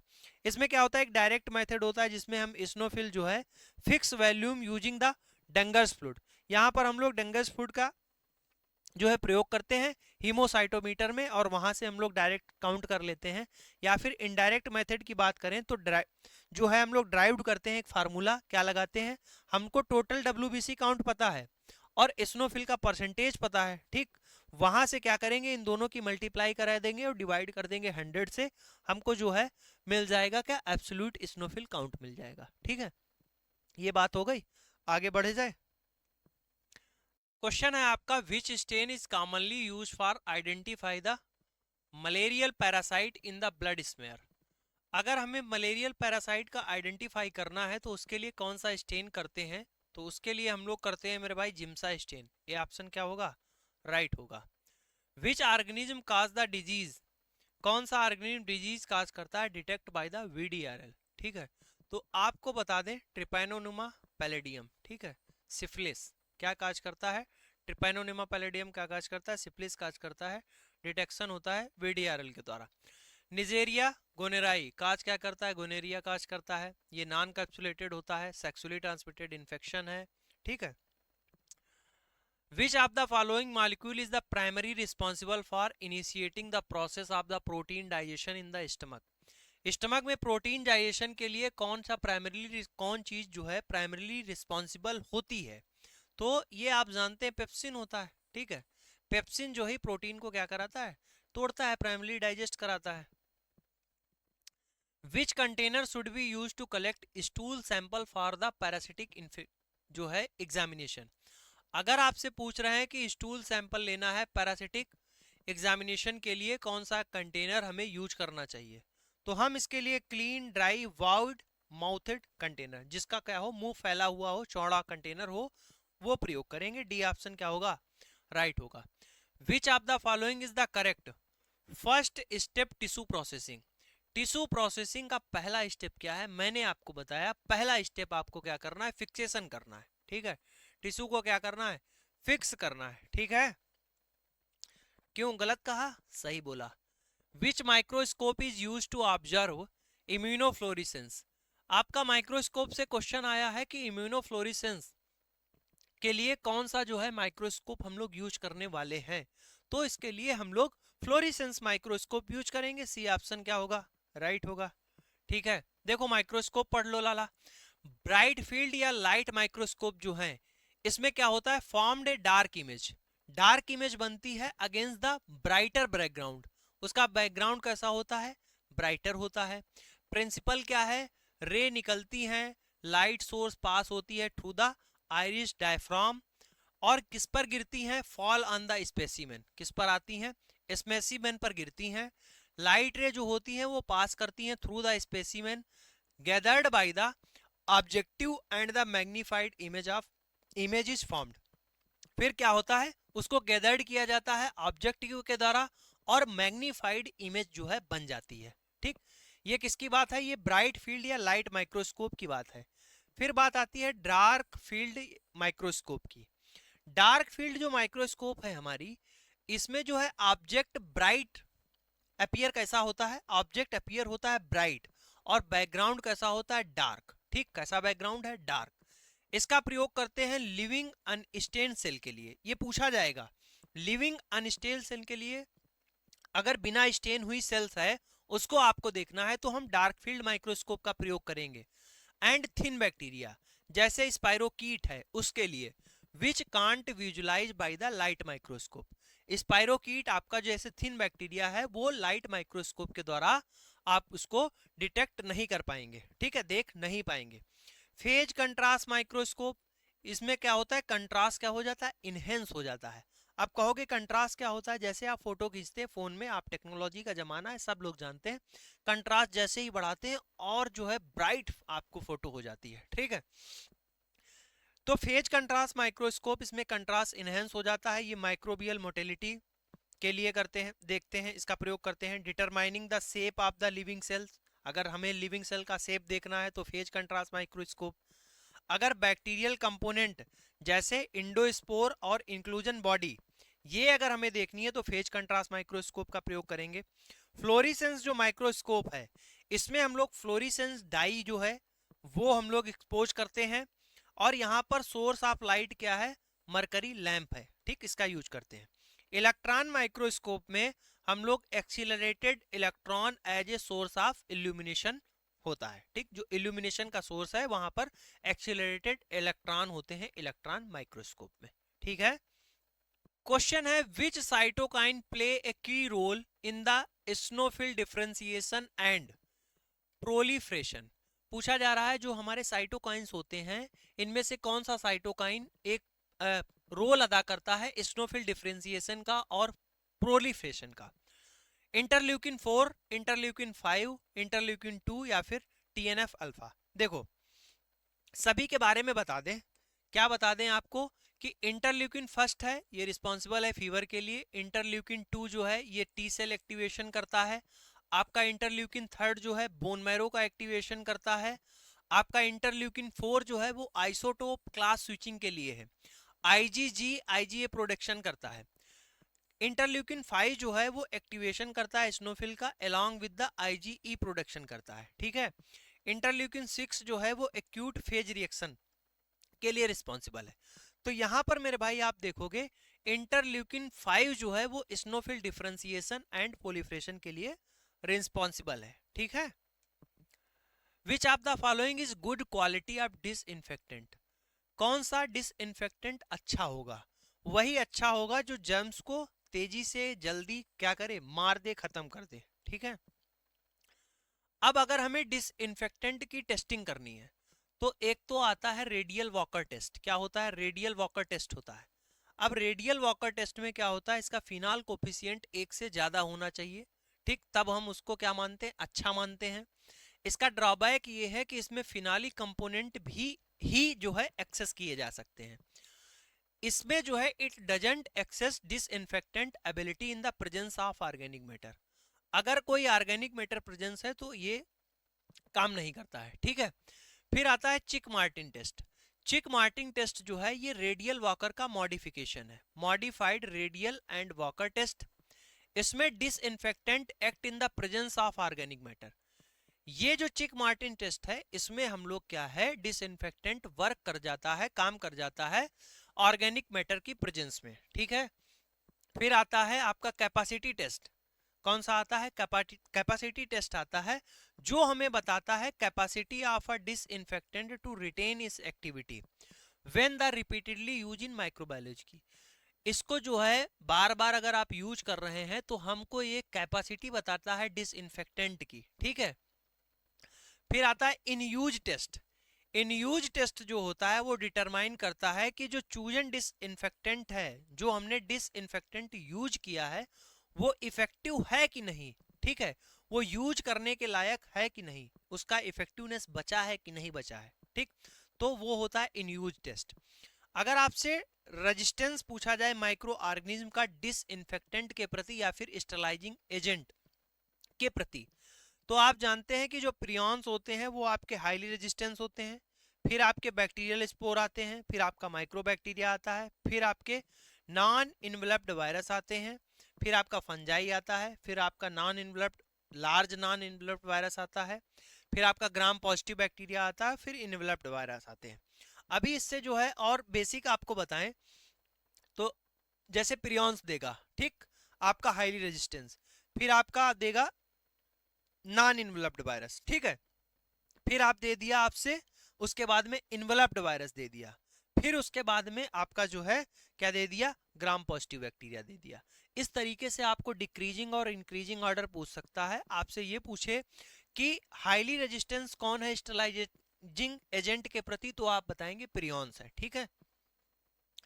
क्वेश्चन आता है कि बायोलॉजिकल स्टेलाइजेशन इंडिकेटर, बहुत बार एग्जाम में क्वेश्चन आया, ये पूछा गया ऑटोक्लेव।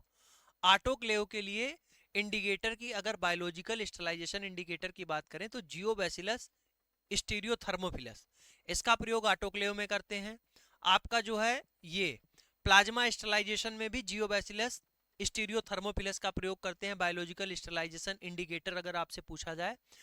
अगर आयनाइजिंग रेडिएशन की बात करें तो ये बैसिलस प्यूमुलस है आपका। उसके अलावा हार्ट एयर ओवन के लिए पूछा जाए तो आप बता सकते हैं क्लॉस्ट्रीडियम टिटेनी है, ठीक है।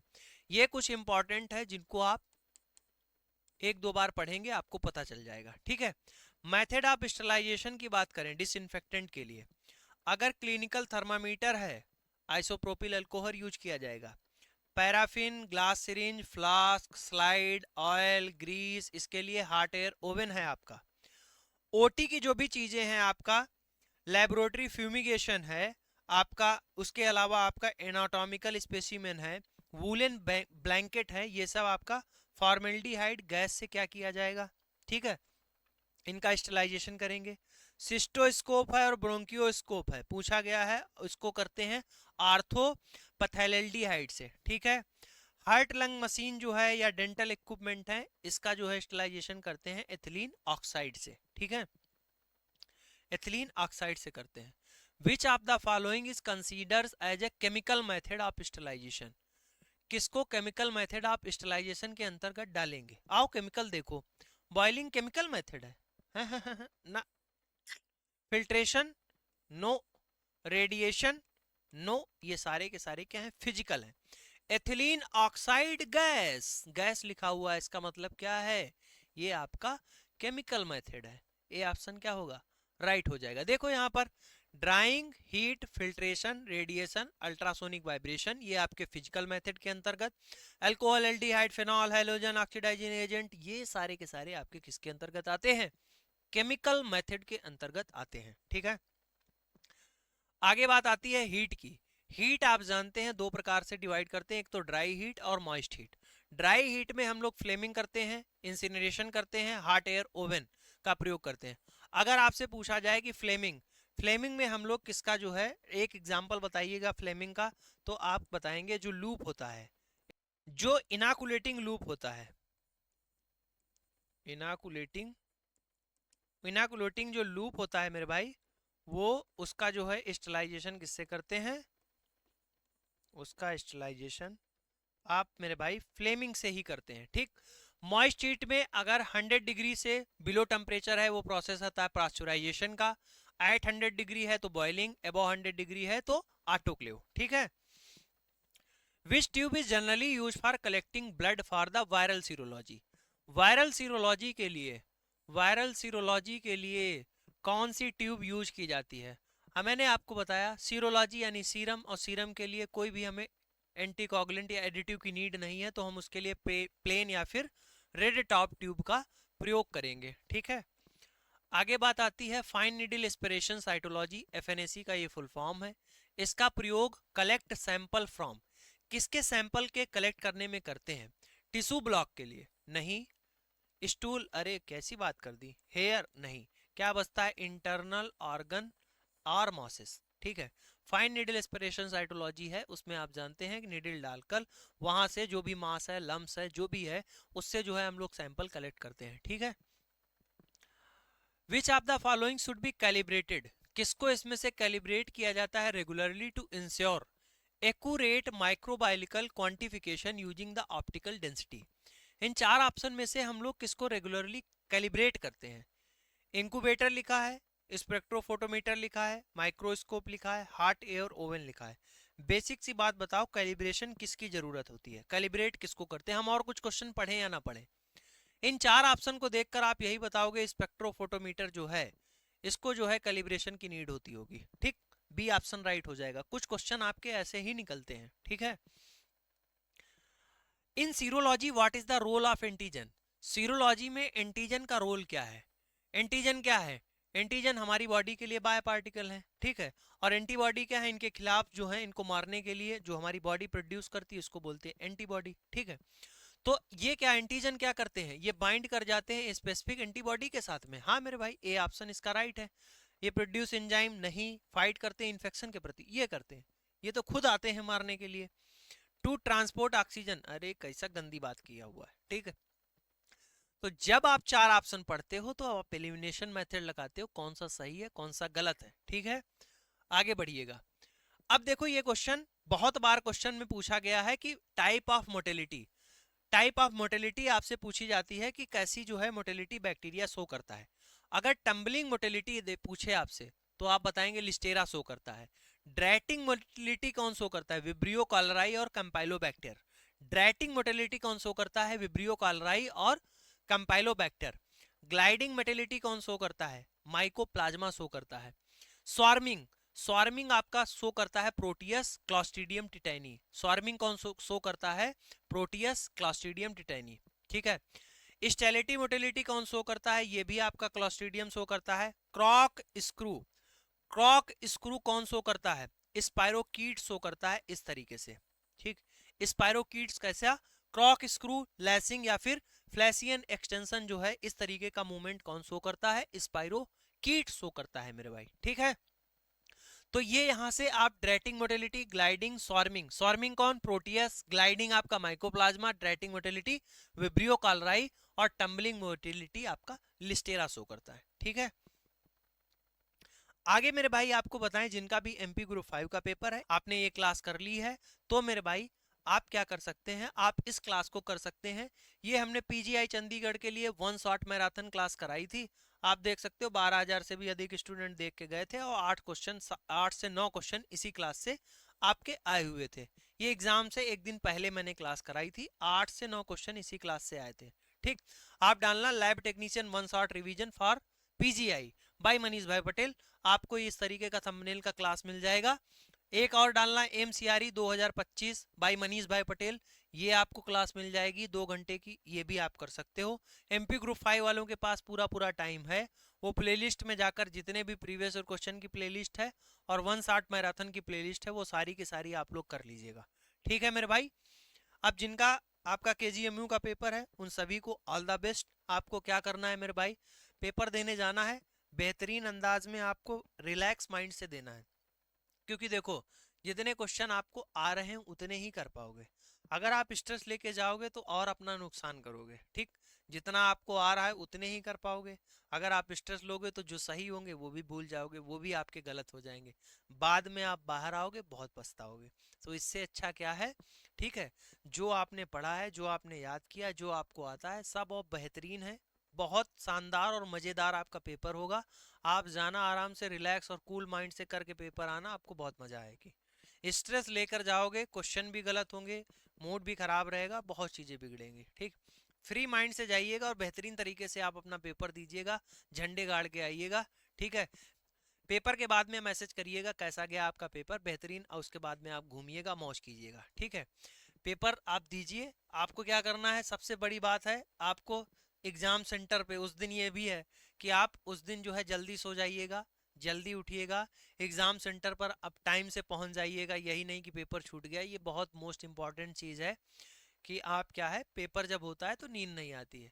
आप क्या करना, 9-10 बजे नींद आने लगती है, जैसे ही आप 8-9-10 बजे खाना खा लेंगे तो आपको नींद ऑटोमेटिक आएगी, और जैसे ही 10 का क्रॉस हुआ, 10 से 11 हुआ, फिर नींद नहीं आएगी आपको, ठीक। चिंता रहेगी पेपर की।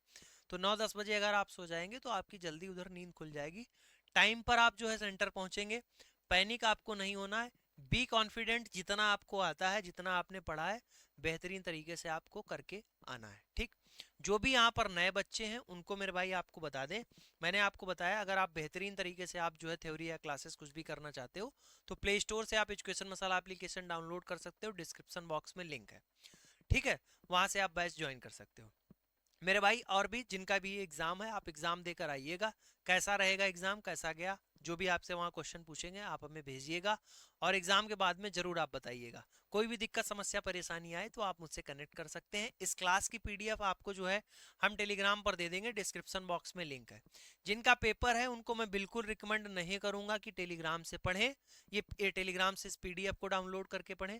पीडीएफ डाउनलोड करने का समय खत्म हुआ है, कान में ईयरफोन लगा के इसको आप 1.5x 2x पर करके फिर से सुन सकते हो, ठीक है। तो कैसी लगी क्लास, कमेंट करके जरूर बताइएगा। मिलते हैं नेक्स्ट क्लास में, तब तक के लिए जय हिंद।